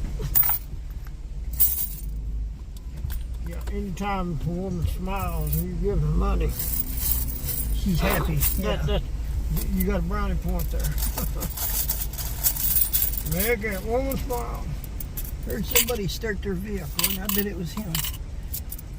Yeah. Ooh, I had to pull in here and take a piss. And no, I go to church myself over there, just around the corner from where we live, actually. You know that building you guys living in was a church 30 years ago? Because I lived right there where I'm at 30 years ago with a girlfriend. You mean that was a church that? Where you're living was a church. Oh, really? Because I went to church there. Me and my girlfriend live right next door. And my girlfriend liked my neighbor, which is my best friend. And when I saw they liked each other, I just said, well, hey guys, I'm not going to fight you over. I know you want her, she wants you. I'm just going to take off, move out. And I did. Moved down, went to Grand City, become preacher. Come back to Salem, moved into that house. And then one day, here she come walking, knocking on the door. She wanted to screw. Nope, sorry, I'm married now. Yeah, the first station I see, I gotta pull into. Yeah, they're just about a mile down here at the gas station.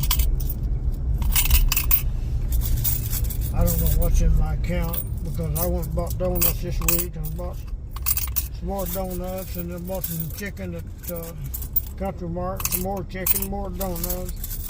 I ain't had donuts and chicken for a long time, so Yeah. I made sure I saved enough back for a little bit, but I don't know how much is in there, and I've learned, if you don't know what's in there, don't spend it. Got you $25 if you make a mistake. Oh yeah, if you go. Yeah, you go overdrive, you get in trouble. Well, we're headed back to Salem, except for I gotta stop and get gas. Of course, the hot dog might have put gas on me, but Yeah, well, we're gonna stop down here, and there's a place on up the road here. Once we get gas, we'll stop and go in and have a hamburger. oh,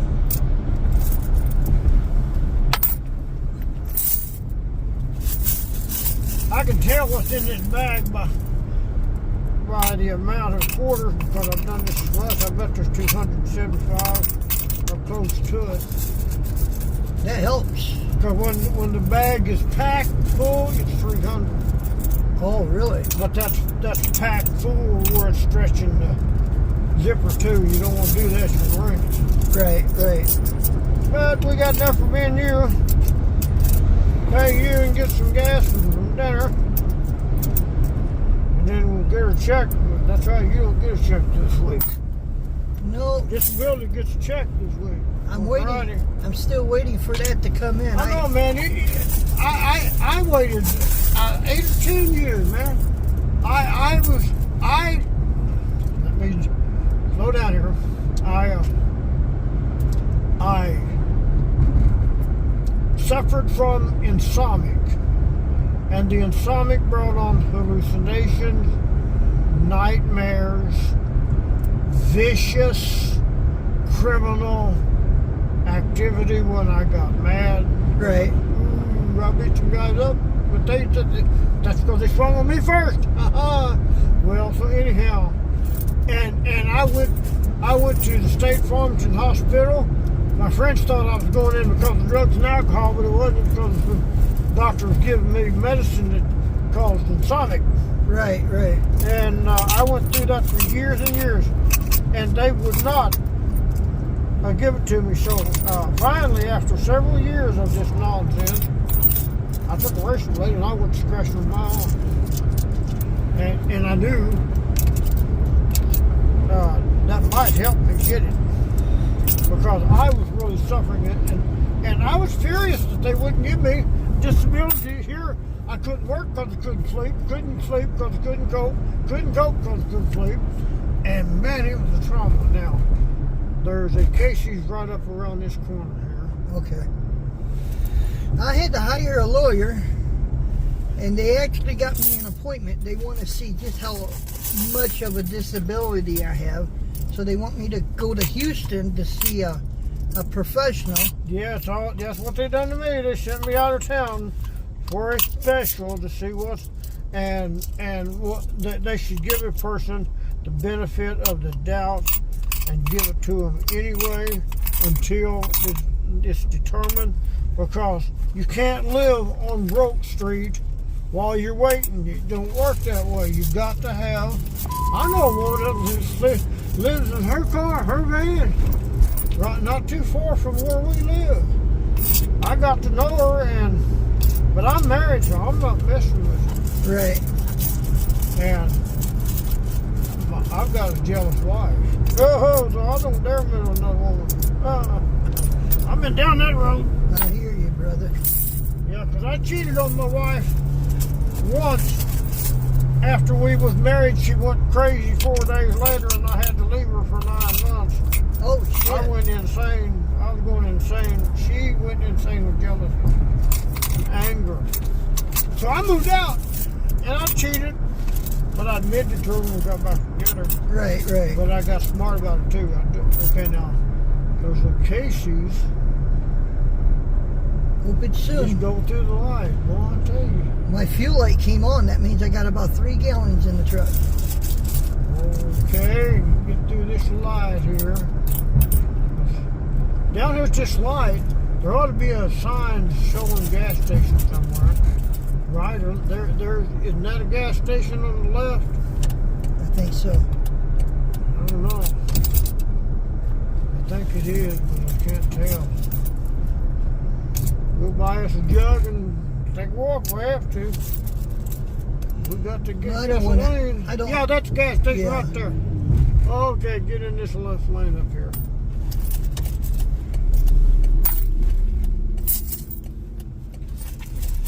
I don't want to have to push or walk if I don't have to. Oh man, I'm telling you what. Especially when I do have a few bucks in my pocket. Yeah, because I didn't realize your light was coming on. It comes on. You got about 5 or 10 miles. So if nothing else, I'll go run by a gas can filling up my oil.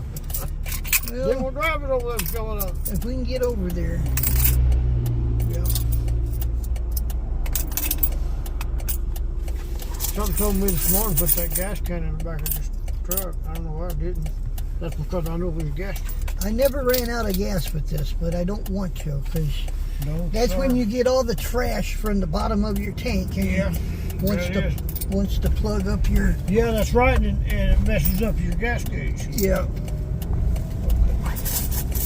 Not only that, but it messes up the carburation.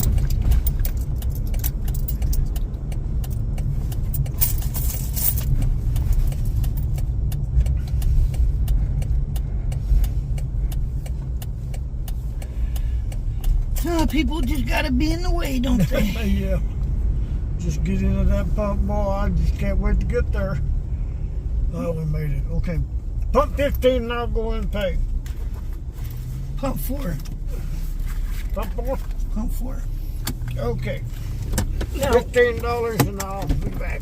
How much you gonna put in there? 15 to start with. Here. No. I'm paying for your gas. Well, let me give you 10 more. Oh, okay. I just want to make sure. Well, I was thinking if that's not enough to get us home, I'll get some more at Linkin. It's all right. Yeah, well, but put that with your 15. That's 25. I'll get 25. Yep. Okay. All right, guys. I'll be right back. 7 anyway. You made a And little. You made a good. I spent 10 on these things. Well, you made a few dollars today. $275. It's a shame you can't come up here every day and collect that. Why not? Like that, you know? Generally, these are a waste of money, but you know, here a while back, I know the church won't believe this, and I know they say I'm crazy, but when, you know that place they call His Place? Yeah. Where they have food on Friday night? During 2020 and 21, we'll go left here, I guess. You go left? Yeah.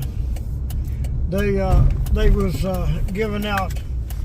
Had a truck pull in there, and they was giving out boxes of food and boxes of milk. Yeah. By the gallon. And I was giving $50 a week to them. Oh. And no, I'd give them $50 a month. And I'd take them 25 one week and 25 the next week. And I was sending some off to Jimmy Swaggart. And the church won't believe this because they don't believe in these tickets. Because I mentioned this to one person and he didn't really mock it, but he acts as though he thinks I'm crazy. But when I was giving that $25 a week, which is $100 a month, I saved up $700 in these cards, and I bet it didn't cost me $400 to buy them. So I come out $300 ahead in cards. When I stopped giving, when they stopped giving the boxes away, yeah, I have no reason to go down there, and my income has went down a little because I don't have a car now, but I don't scratch off no winners anymore, hardly. Right, right. But when I was given to the church and the Brother Swaggers, I saved up $700 in these cards. Well, when you play the lottery, it actually does give to the state. It gives to the education, and I don't know what else it pays, but yeah, I don't see. It is called gambling, but at the same time, you're giving to the state, which uses it for certain things, whatever. Education mainly. Education and stuff like that. So if you win, I don't think God's against it. But now going to a boat and laying $100 down on the table in a card game, I wouldn't want to do that. Well, it's like alcoholism. If you there are some people who has that addict that they have to gamble. And yep. See, I'm not a gambler neither. I haven't played the lottery. I can't tell you last time I did play it. My mom, though, on the second hand, she does, but she doesn't get the scratch off. She just gets the Powerball. Yeah. And she says, if I win $1 million, I'm going to share it with you. Yeah. That's the way I feel about it. She hasn't. I share it with people. She hasn't yet won, but I do hope she does someday.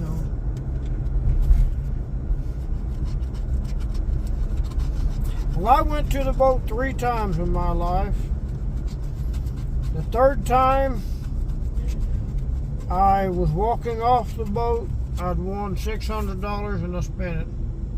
I wasted, I should say. I kept playing it and lost it. And while walking off the boat, my brother Jack, now I was there because I was a preacher and I wanted to see what this stuff was about. They all called it sin and I didn't drink. I won't do that. And maybe I was in the wrong for doing it, but being a preacher, I thought maybe it would be good to just go and see what it's about before I go saying stuff behind the pulpit that could offend somebody. Right. So anyway, make a long story short, me and my brother Jack started up the ramp. He was up ahead of me, and I started to holler at him. He's about from here to that car. Hey, Jack! And before I got that out of my mouth, it went through my spirit. Right. What went through my spirit come out of his mouth. And what come out of his mouth is, when I said, hey, Jack,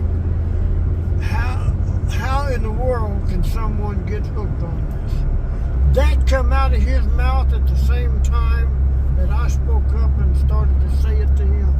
Yeah. How can someone get hooked on this? Because, man, you just waste your money, waste your time, it's boring. But some people do. They get hooked on it, and they'll go as far as they'll spend all their rent money or their mortgage money or whatever to gamble. Well, that was the last time me and him went to the boat, and that was years ago, and I'll never go back. Because, like I said, I wanted to go as a learning lesson because I was a preacher. I had a radio program. And before you start saying something, because I heard a preacher say something here a while back about alcohol behind the pulpit. And I thought to myself, now, if the public heard him say that, people that drink won't come to this church because it sounds like he's throwing condemnation at those that drink. Right. And he also made a comment that we got preachers out there smoking marijuana. Well, there's another point that if the public was to hear that, people that smoke pot will come to his church because, again, it sounds like condemnation. And you don't want to make people feel bad. You got to be wise about how you label people and what you say about sin. Yeah. Because he run me off with his messages. Yeah, I don't label people, nor do I. I won't go back to his church because I don't slander people for what they do. It's none of my business what people do. That's right. And we're all in the same boat. So I stay away from that, and I play these cards a little bit because, hey, you know what? I think I won a $600 ticket. I think because I sent my wife in to get some cards, And she's in there standing, scratching them off, putting it in her pocket, and getting 3 more because I said get 3. She got her handful of quarters, and she won $18. She stuck it in her pocket and got 3 more. Come back with 3 more like I wanted 3. See, she's smart. Well, make a long story short, I sent her in after a $5 ticket one day, and we're going down the road on the way home, and I said, "We win anything?" And this was, I do care, but if it happens, well, I hear you. yeah, just one of those things. Can't get used to it. Women's going to do that. Because I've had girls come to me where I live, and I've turned them down, and I'm not bragging, but boy, I tell you what, they are pretty, and they want it. But I said, no, I've got a reputation as a preacher. I don't want to destroy that. Well, we're back in Houston. Yep, and Hardee's is right over the hill. Houston, Missouri. I better clear that up. Of course, it doesn't look like Houston, Texas, does it? Yeah, because I lived in Houston, Texas for a while. Drove truck down there, drove dump truck. Yep. All right, well, I won't pass the Arby's, but don't let me pass Yonder it. it is. You see it? Yeah, right there. Big old sign down there. It's on the left side? Yeah. See where it says Hardy there? On here. Over here. Oh, shit. Yeah. You have to go through the light to get in there. Oh, Hardee's. Yeah, Hardee's. Oh, that's where you want to go. Oh, did I have you confused? I thought I said Hardee's. No, you said Arby's.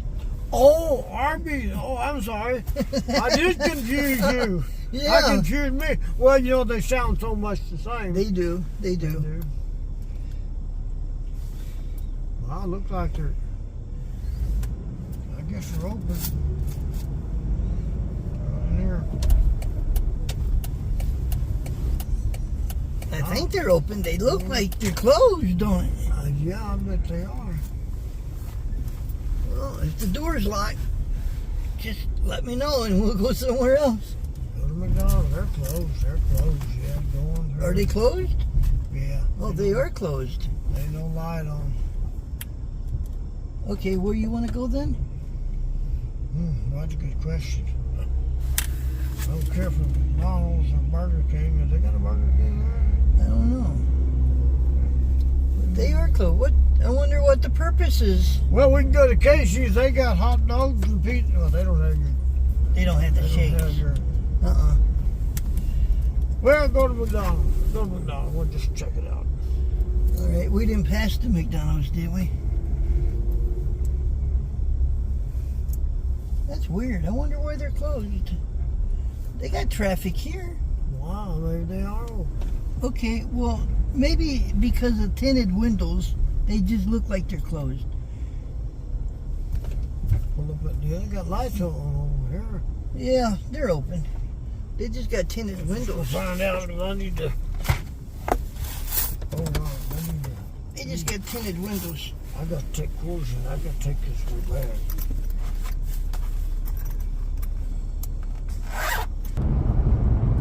And finally, I hollered, "Thanks anyway."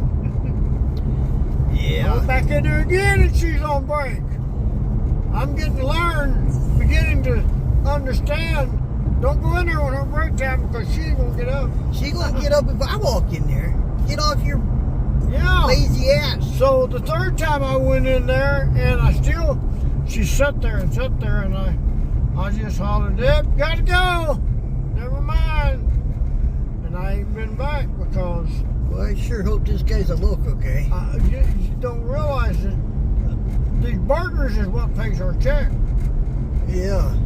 And if you don't get enough business, then they're going to close. You ain't going to have a job. So they ought to just jump on. Of course, they need more employees, but they can't afford to pay them though. That's why they're down to 2 of them. This guy's doing a 40 and a 65. Yeah. I was hoping he was kind of local. Yeah.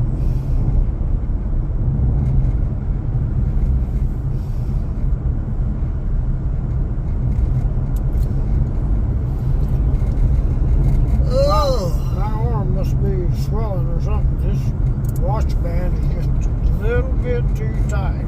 Yeah. It tries to pull a hair when I snap it. Yeah. I like it tight, but not that tight. I got that at Walmart for $1. Oh, really? It was on sale because the battery was dead. The battery cost me $7. So it cost me $8 for a good watch.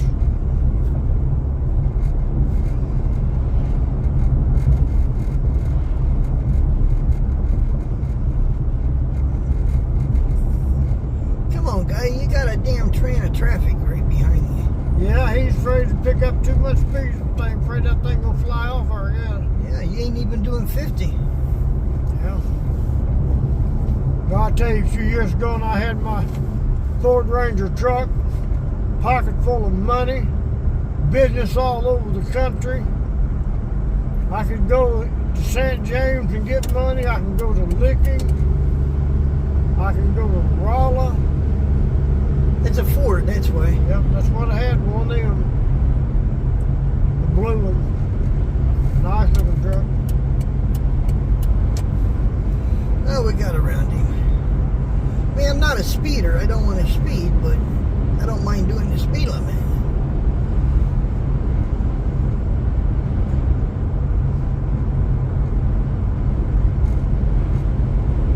Yeah, they ought to have a guardrail on something like this. No, I thought they made you mad or something. That's why you wasn't going to eat. And I Oh, thought, no. It's disappointing because they had it last time I was here. yeah. I guess I went to one somewhere, don't remember where it was at, and walked in inspection, and they no, we don't have roast beef no more. Hey, pickup truck. I'll try to do the speed limit for you. I can wait, I can go to the Subway at Salem and get whatever, but Well, I'll take you by there if you I'm want. not so hungry I gotta have something. It's just, I got thinking about that roast beef, well, that's what I want. Well, you can get roast beef, though, at Subway. Yep. Yeah, you can get roast beef, because that's what I get every time I go in there, roast beef. I'll take you by there if you want. I'm not going to drop you off at your house and you have to walk Oh, over no, there. that's all right. I'll put all this stuff away and I'll figure out something for dinner. I go get me a roast, because I cook roast a lot with potatoes and onions, throw it in the oven. There you go. Well, that's what you want to do, huh?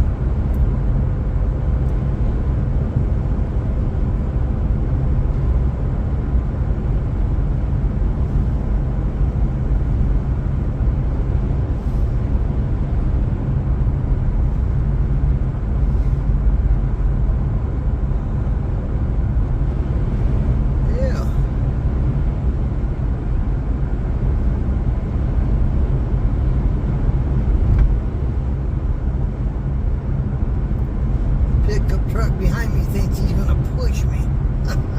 Yeah.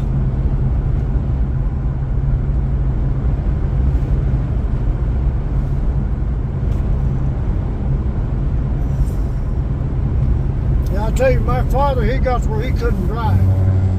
Oh? When he was in his 20s, Yeah? before he left Mom, my grandfather was a rich man. I was telling you, on the underground mines.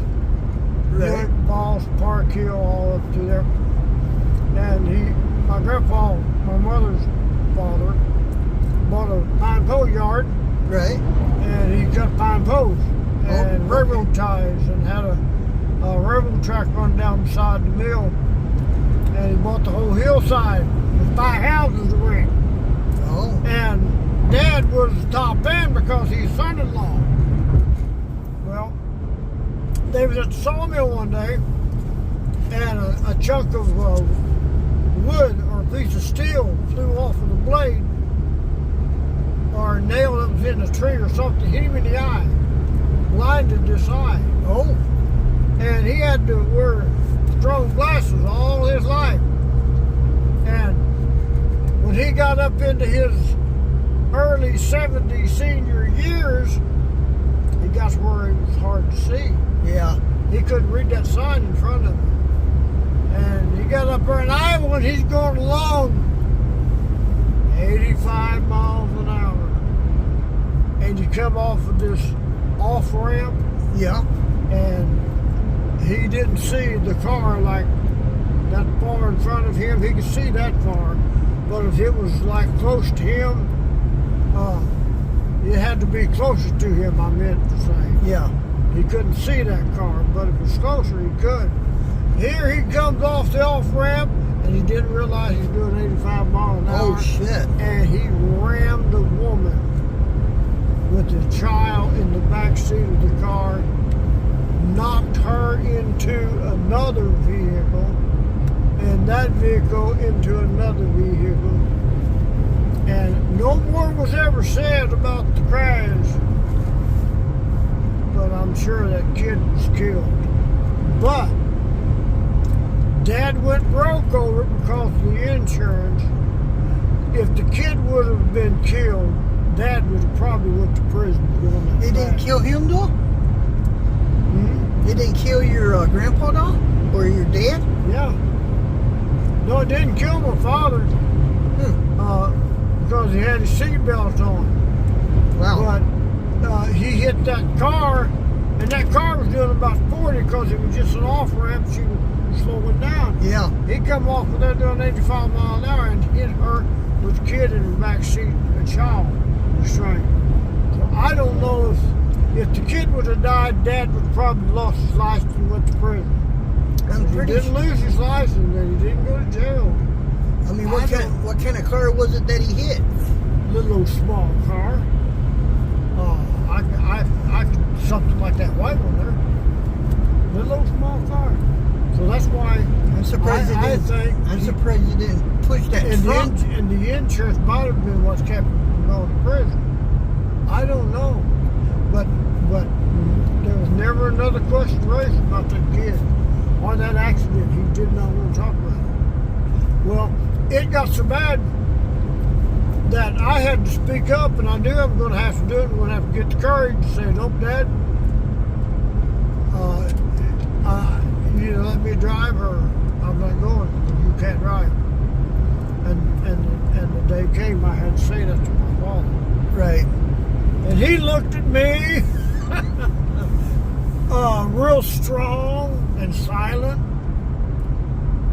and handed me the keys. All right, son. Into that. But then he almost, I don't know what happened one night, if he was mad at me or he wanted revenge for some reason, but we ate dinner down in Tennessee on a buffet like sirloin stockade, all you can eat. Mm-hmm. We ate a buffet at 7 o'clock that evening, and we were still 90 minutes to the motel, and it was in winter. When we got in the car, he turned that heater up full blast, and he wouldn't turn it down. And I tried to tell him that heat is trying to put me to sleep. It's too hot in here. Yeah. I'm suffocating, Dad. Why do you want so much heat? But I'm cold, son. And I could not. And we're back in Lincoln, or how you say this? Lincoln. How you say this town? Lincoln? Licking, Missouri. Licking. We're in the only paper that gives a lick about licking. That's right. Lick. Just remember lick. Like you're licking your sucker. Yeah, we're in Lincoln. And we got this. We came through this coming up here. Matter of fact, that's the shell that we stopped at and said hello. Yeah. And then left. Yeah, there was a store down here on the corner where this light's at. That was a real good convenience store. We didn't have a machine in there. Dad passed that one up. He didn't know where the office was, but I did. I found it. Right. But you know, you can't say this to too many people because they don't relate to what I'm about to say. But the man that owns that building and owns the Shell in Houston, Dad sent me down to the man's office. 20 years had went by. I went down to that office and I stood on the corner and I said, I claim this business in the name of Jesus. And 20 years went by. Dad passed away. And I went into that store in Houston, asked them where the office was. They told me. And when I got to the office, I remembered this is where I stood and claimed that promise. And the Lord told me in 20 years. And 20 years had went by. Right.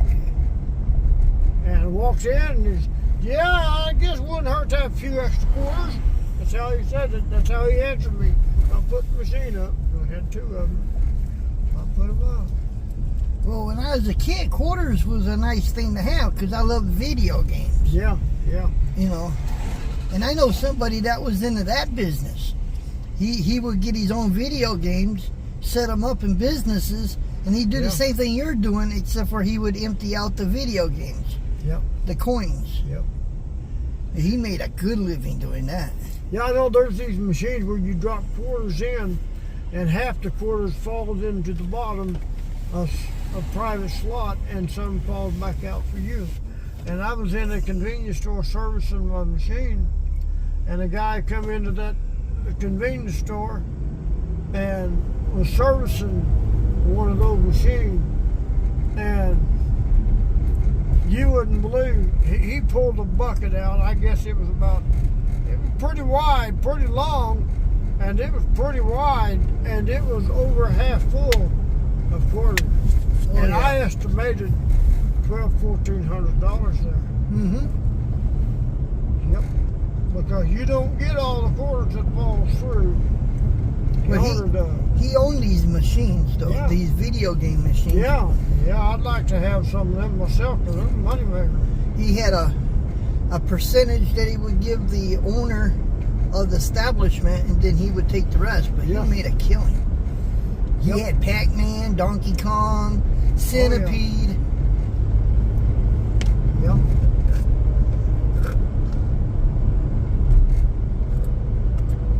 You're doing the same thing with ATMs. You can actually own an ATM. Let's say a bank puts their decal on it. They would get a percentage and you would get a percentage.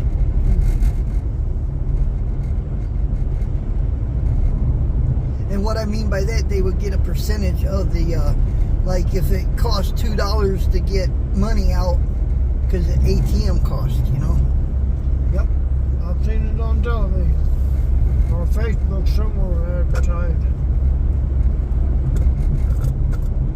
Boy, it don't take long to drink a milkshake down. No.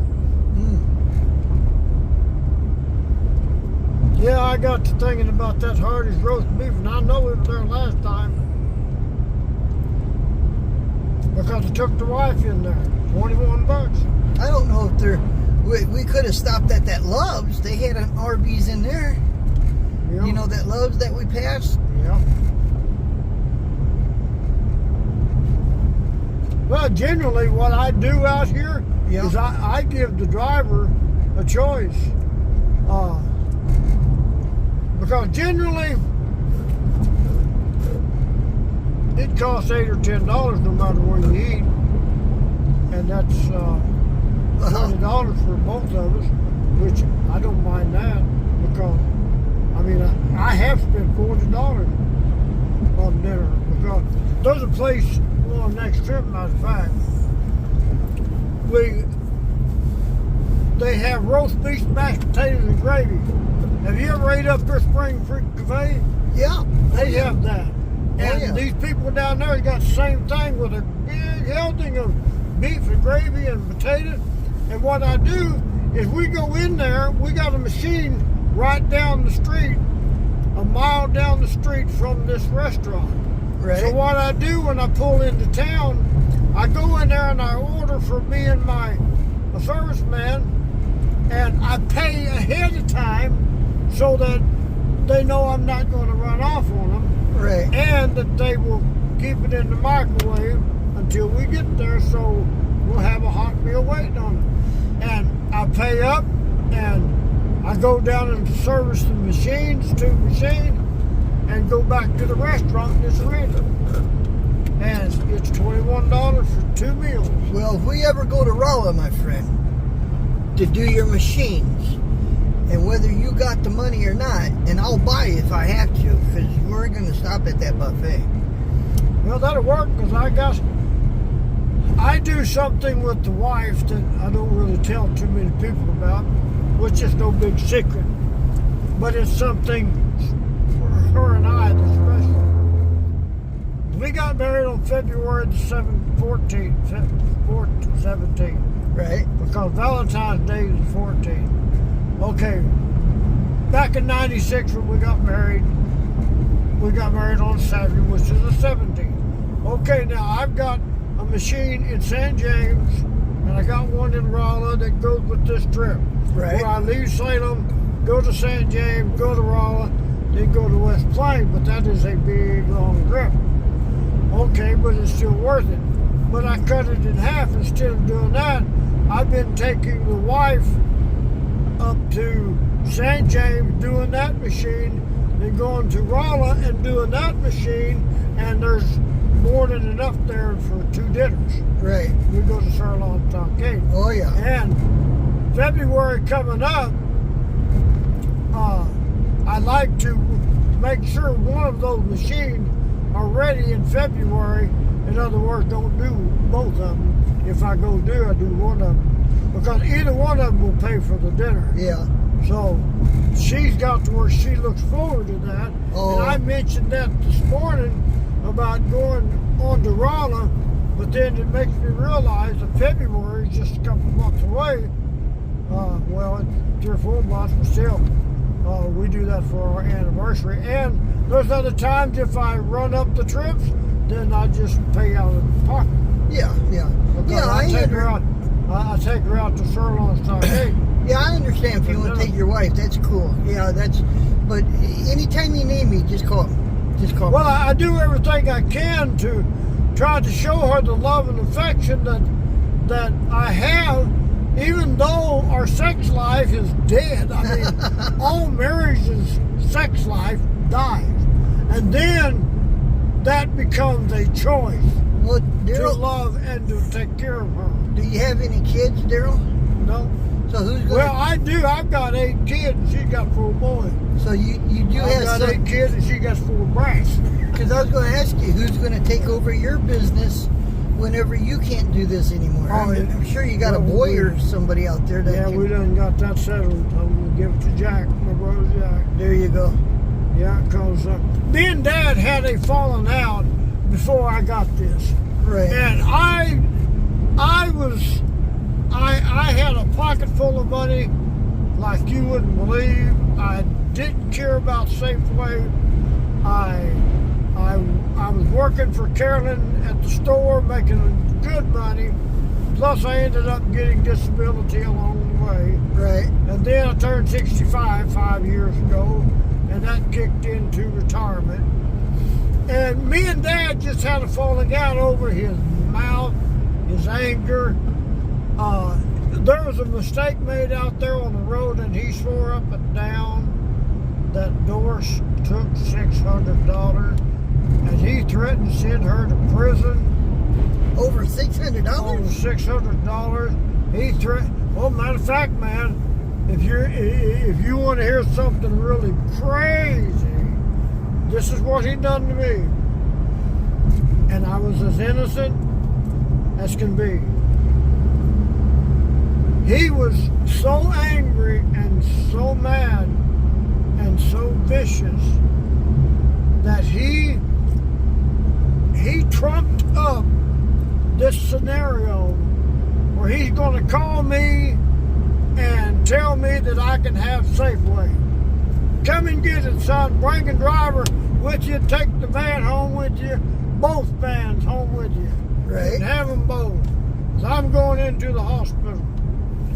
Okay, so I get my serviceman. We go to San Luis. We load up the van. We bring it to Salem. Okay, it's mine. Merchandise, tools, and all. Because he said so on the phone. What I didn't know is he had it planned for my brother Roger, my brother Jack, and my 2 sisters to come to St. Louis, but leave Daryl at home in the back of Carolyn's store, because I am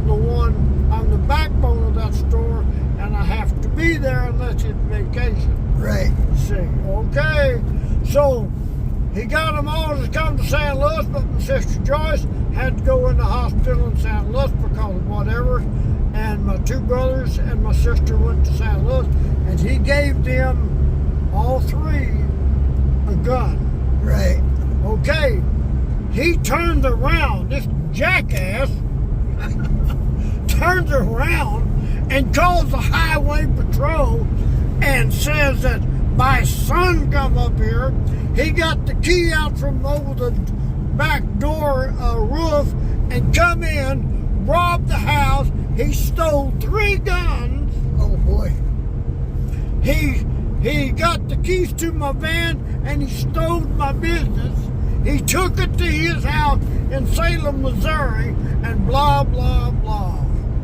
And I got the highway patrol on the phone. And he told me all of this, that they're going to come and arrest me, and man, you can go to jail if you're found guilty of all this. Did you get the stuff? Yeah, I did. It's written right here. Yeah, well, make a long story short, Wow. I got Dad on the phone, and I said, Dad was not into technology. Right. He didn't know anything about Facebook. He didn't know anything about using a cell phone. He did not know that everything he said onto me on the phone, that I will send you into a cold, dark dungeon, so black with thick darkness that you'll never see the light of day again. The man was full of vicious hate. He tried to set me up, and when I got him on the phone, I said, Dad, don't you realize that everything you just admitted on the phone is recorded? Oh, and boy. you just told on yourself, Dad? Oh boy. And I said, you either forget this nonsense or you send them my way. Because when I get locked up and the family hears the tape recording of what you just said, you will go to prison, Dad. And that means a prison nursing home. So that's why he got mad at you, huh? Yeah. So he dropped the charges and didn't go in front of him. He did not know he was being, everything you say on the phone is recorded. He pointed out that you came and, yeah, I told you to come and get it. And yeah, I told you could have it.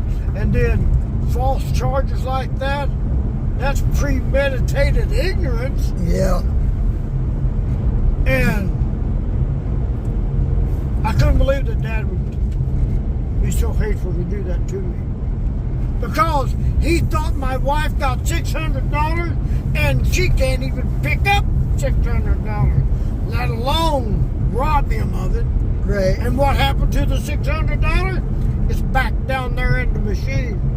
He ran me so hard on that trip, I could not go another step of the way. When we got to West Plains, we are to go west and pick up another $600, but it was 9 o'clock. We've been driving for 3 days, and he's always told me if there's a way that you can see out there to save me some money, do it. Well, I found a way. Right. Instead of going picking up that $600, leave it where it's at, drive to Salem. That will save you a motel meal. That will save you 3 meals tomorrow, and it will save you a day's pay. Right. Okay, I'm going to save him $400 because otherwise that $600 going to pick up is only going to be worth $200 when all the bills come out of it. Right. Right. So I did. I drove straight home, and I went to bed and I collapsed. But you couldn't get it. And then 3 months later, down there, and he asked me, did you service these machines when you didn't come through here? I said, no. And the money was still there. He did not come down there and get it. Because we were supposed to come down a week later and put machines in and pick up that $600. Right. But he forgot about the other machines because he's a fat cat. Is your dad still alive? Nope. No. He died in 09. Oh, no. Wow. And I'm sure concerned about his soul. dying with that kind of hate in him. But I mean, was he a likable guy? I mean, well, yeah, as long as because he threatened to. Well, he drove all the way from St. Louis to testify against his own niece to take her kids. Oh, wow. Because she cheated on her husband. Well, there still is no cause to drive all the way down and testify. He done it willingly because he wanted to destroy. He destroyed. Money will cause you to want to destroy people that you hate. Money is a root of all evil. But it will also cause you to love those that you love and do good for them. But when you are double-crossed and that hate grows, and when you're 30, hate is one thing, but when you're 40, it's another. And when you're 50, it's another. And when you're almost 80 years old, God only knows what you'll do to get revenge. Because, boy, he set out to put me in a cold, dark dungeon. Yeah. And if I hadn't realized that everything he said on the phone, if I'd kept my mouth shut, I could have got it all and sent him to prison. I didn't want to go to prison, and I didn't want him to go to prison because I hadn't done anything. Right. It's his wicked mind. Right. So I showed him my grace in the hospital before he died, because I knew sitting there with him all day and everybody around us, he couldn't talk, he couldn't move, and he hadn't touched his water all day long. And I watched him breathe out of his mouth, and that told me his mouth was dry. So I picked up the bottle and I squirted it in his lips a little bit at a time all day long. And I done that for several days, and I'm the only one that done that. I gave him water in his most dire need, because even though we had a falling out, I still loved him as my father. You're right, right. I didn't hold a grudge because he wanted to do that. Well, I tell you what, I sure got a story if I wanted to write it. Yeah, that's a very deceitful thing.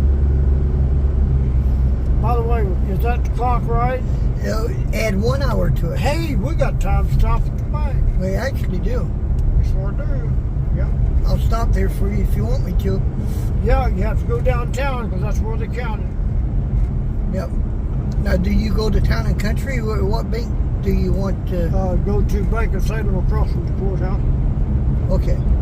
Yeah, because that's where they counted. I had an account up there at Progresso, but they charge you like $10 for every 100. So if I got 300, that's $30 comes out of my check. I go to the dollar store and get big quarter wrappers. Go home, wrap them, take them to the bank, and they give you $20 for it. Oh, okay. So, or I can take it in the bank and say them. They count it and give it to me.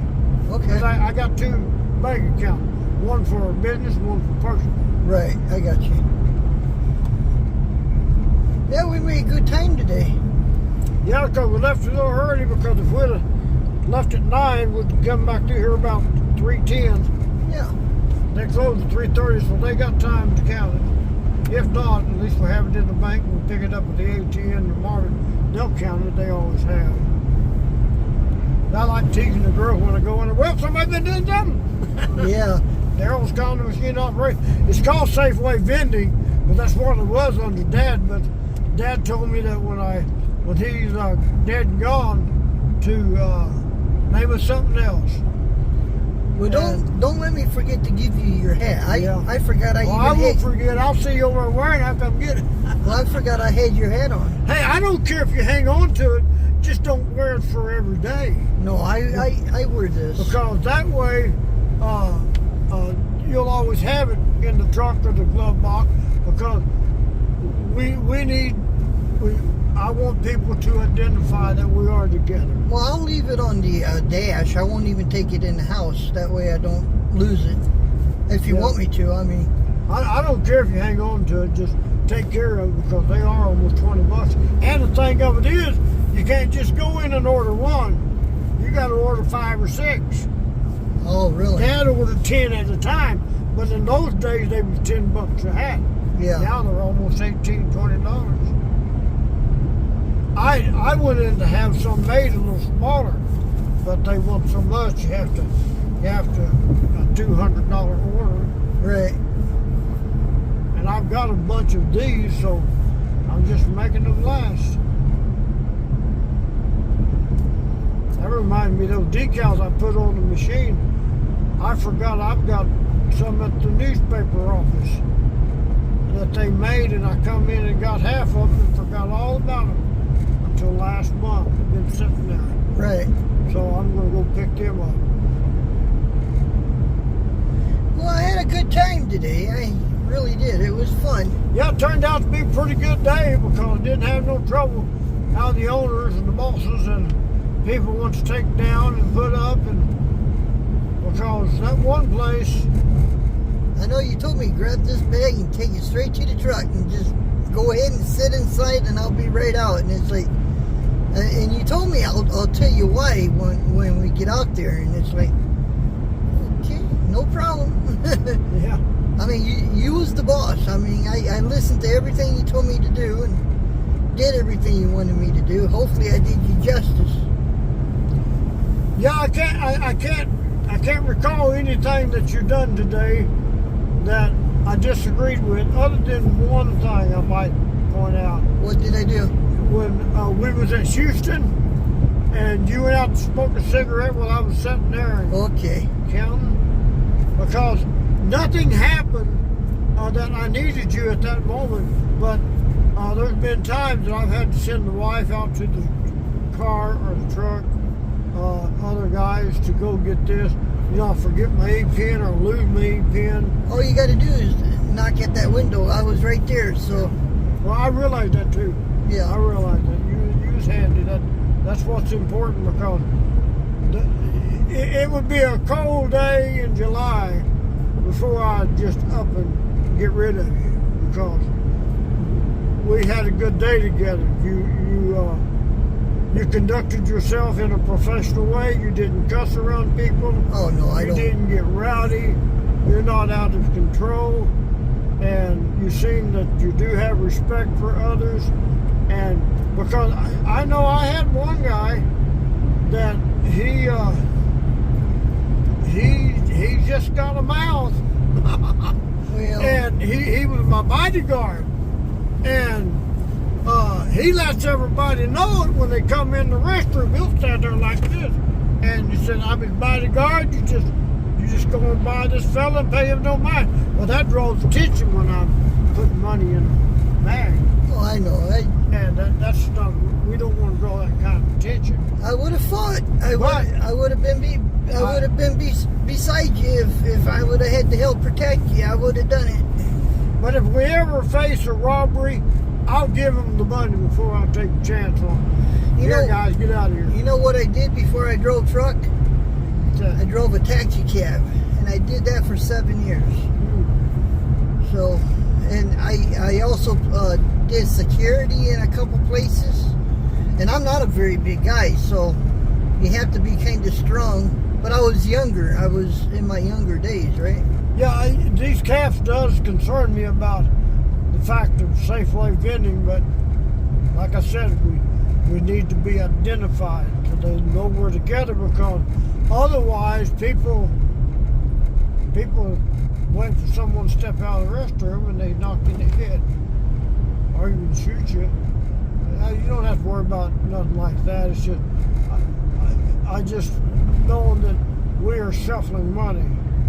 We are moving money around from machine to duffel bag. Stuff like that, you just have to be smart about it. Down there's this light, turn left. We'll go to Main Street and come out down by the bank. Because that bank up there don't count it. Okay. Denton County Bank up there at the corner, they don't count it. Yeah, no. But the one downtown does. You got a yellow light if it holds up. Looks like it's going to hold up. Go on through there if you can.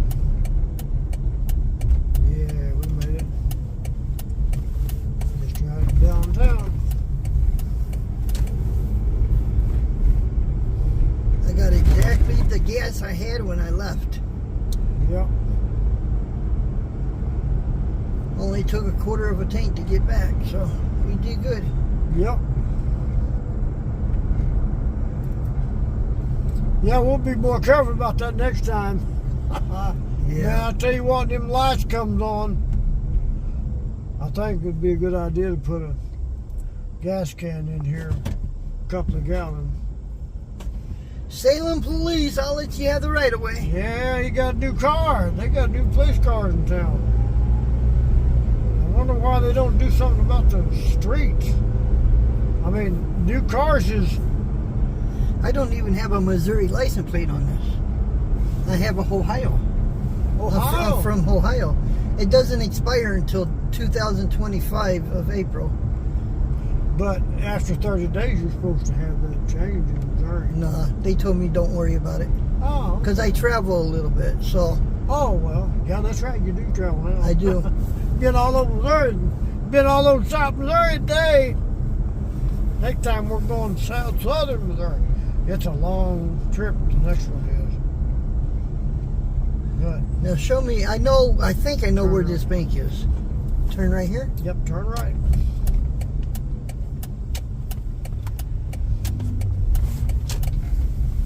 Okay. Now keep going, right? Yep, go all the way down to the stoplight. I mean, I know Salem a little bit, but all the businesses I'm still learning. Yep. Well, down there at that stop sign, at the four-way, find you a place to park on this side. Looks like there's a place down there. I'd have to parallel park. Don't look like it though. Well, you just stop and let me out. And go around the block and pull in there or something. Just let me out here. I'll just run this in there. It'd take about 10 minutes. All right. Maybe not that long if they're not busy. Okay. All right, guys. And by the way, I didn't jump out to smoke a cigarette, but I do vape. So that's what I pretty much did. I jumped out to vape.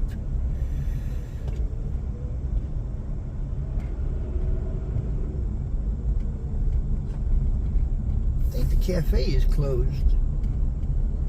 Well, I'm gonna go back. Don't jump out in front of me, motorcycle.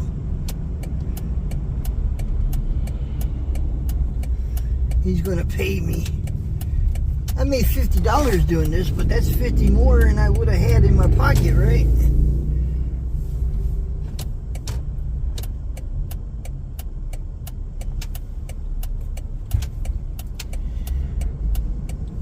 I vape. I don't smoke.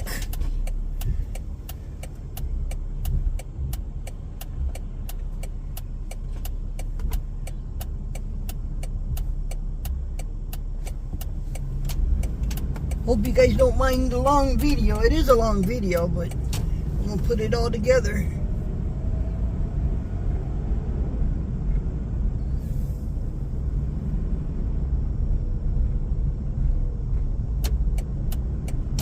I'm just gonna park right here.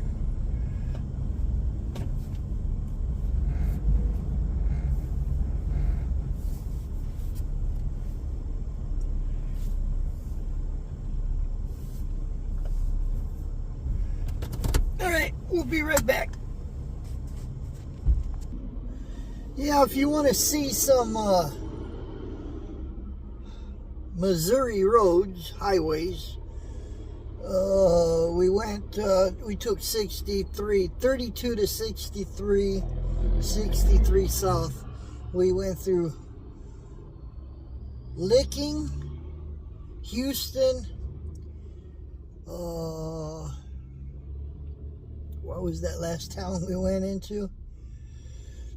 I'll think of it here in a minute.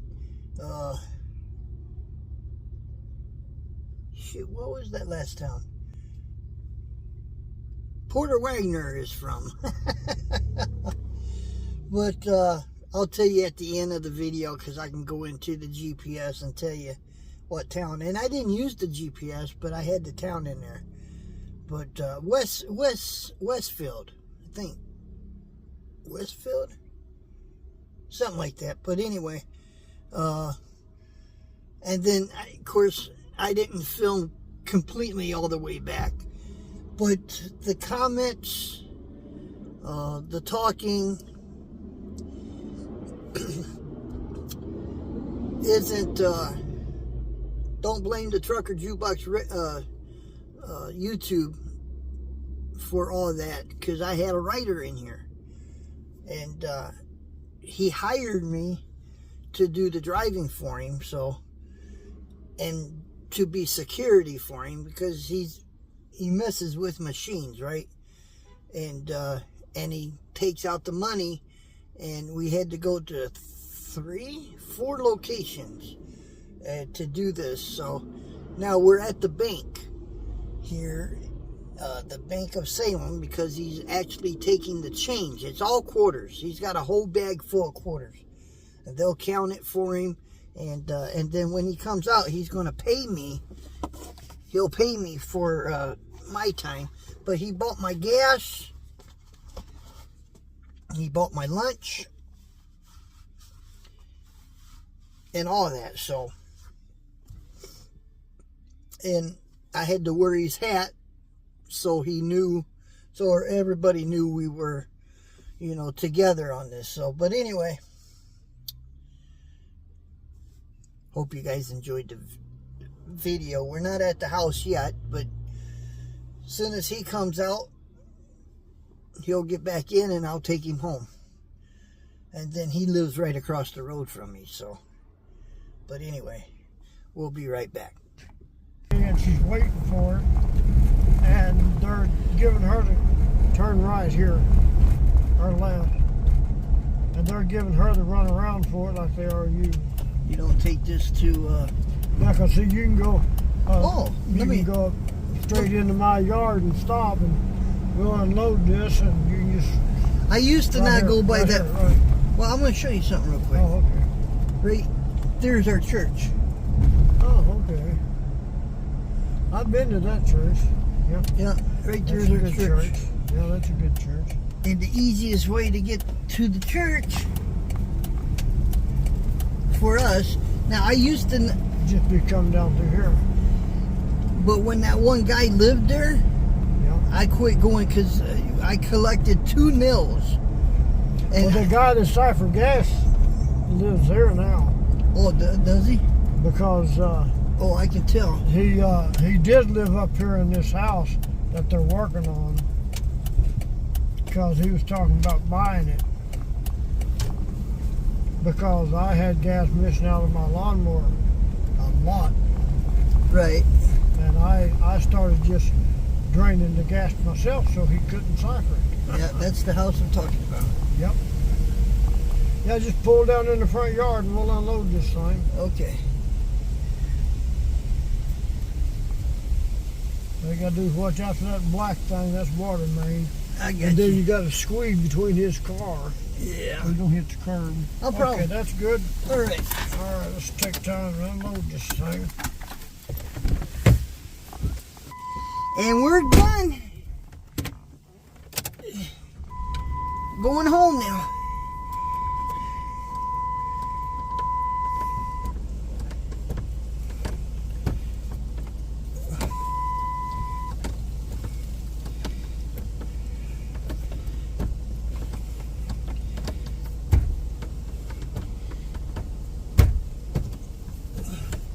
My linkage has been sticking.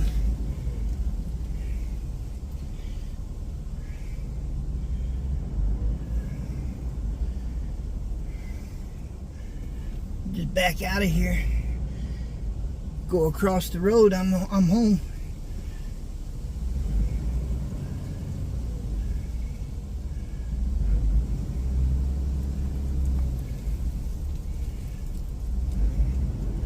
I didn't want to hit the sign there.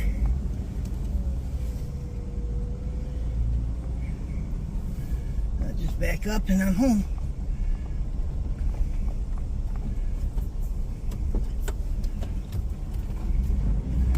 And just like that, I'm at the house.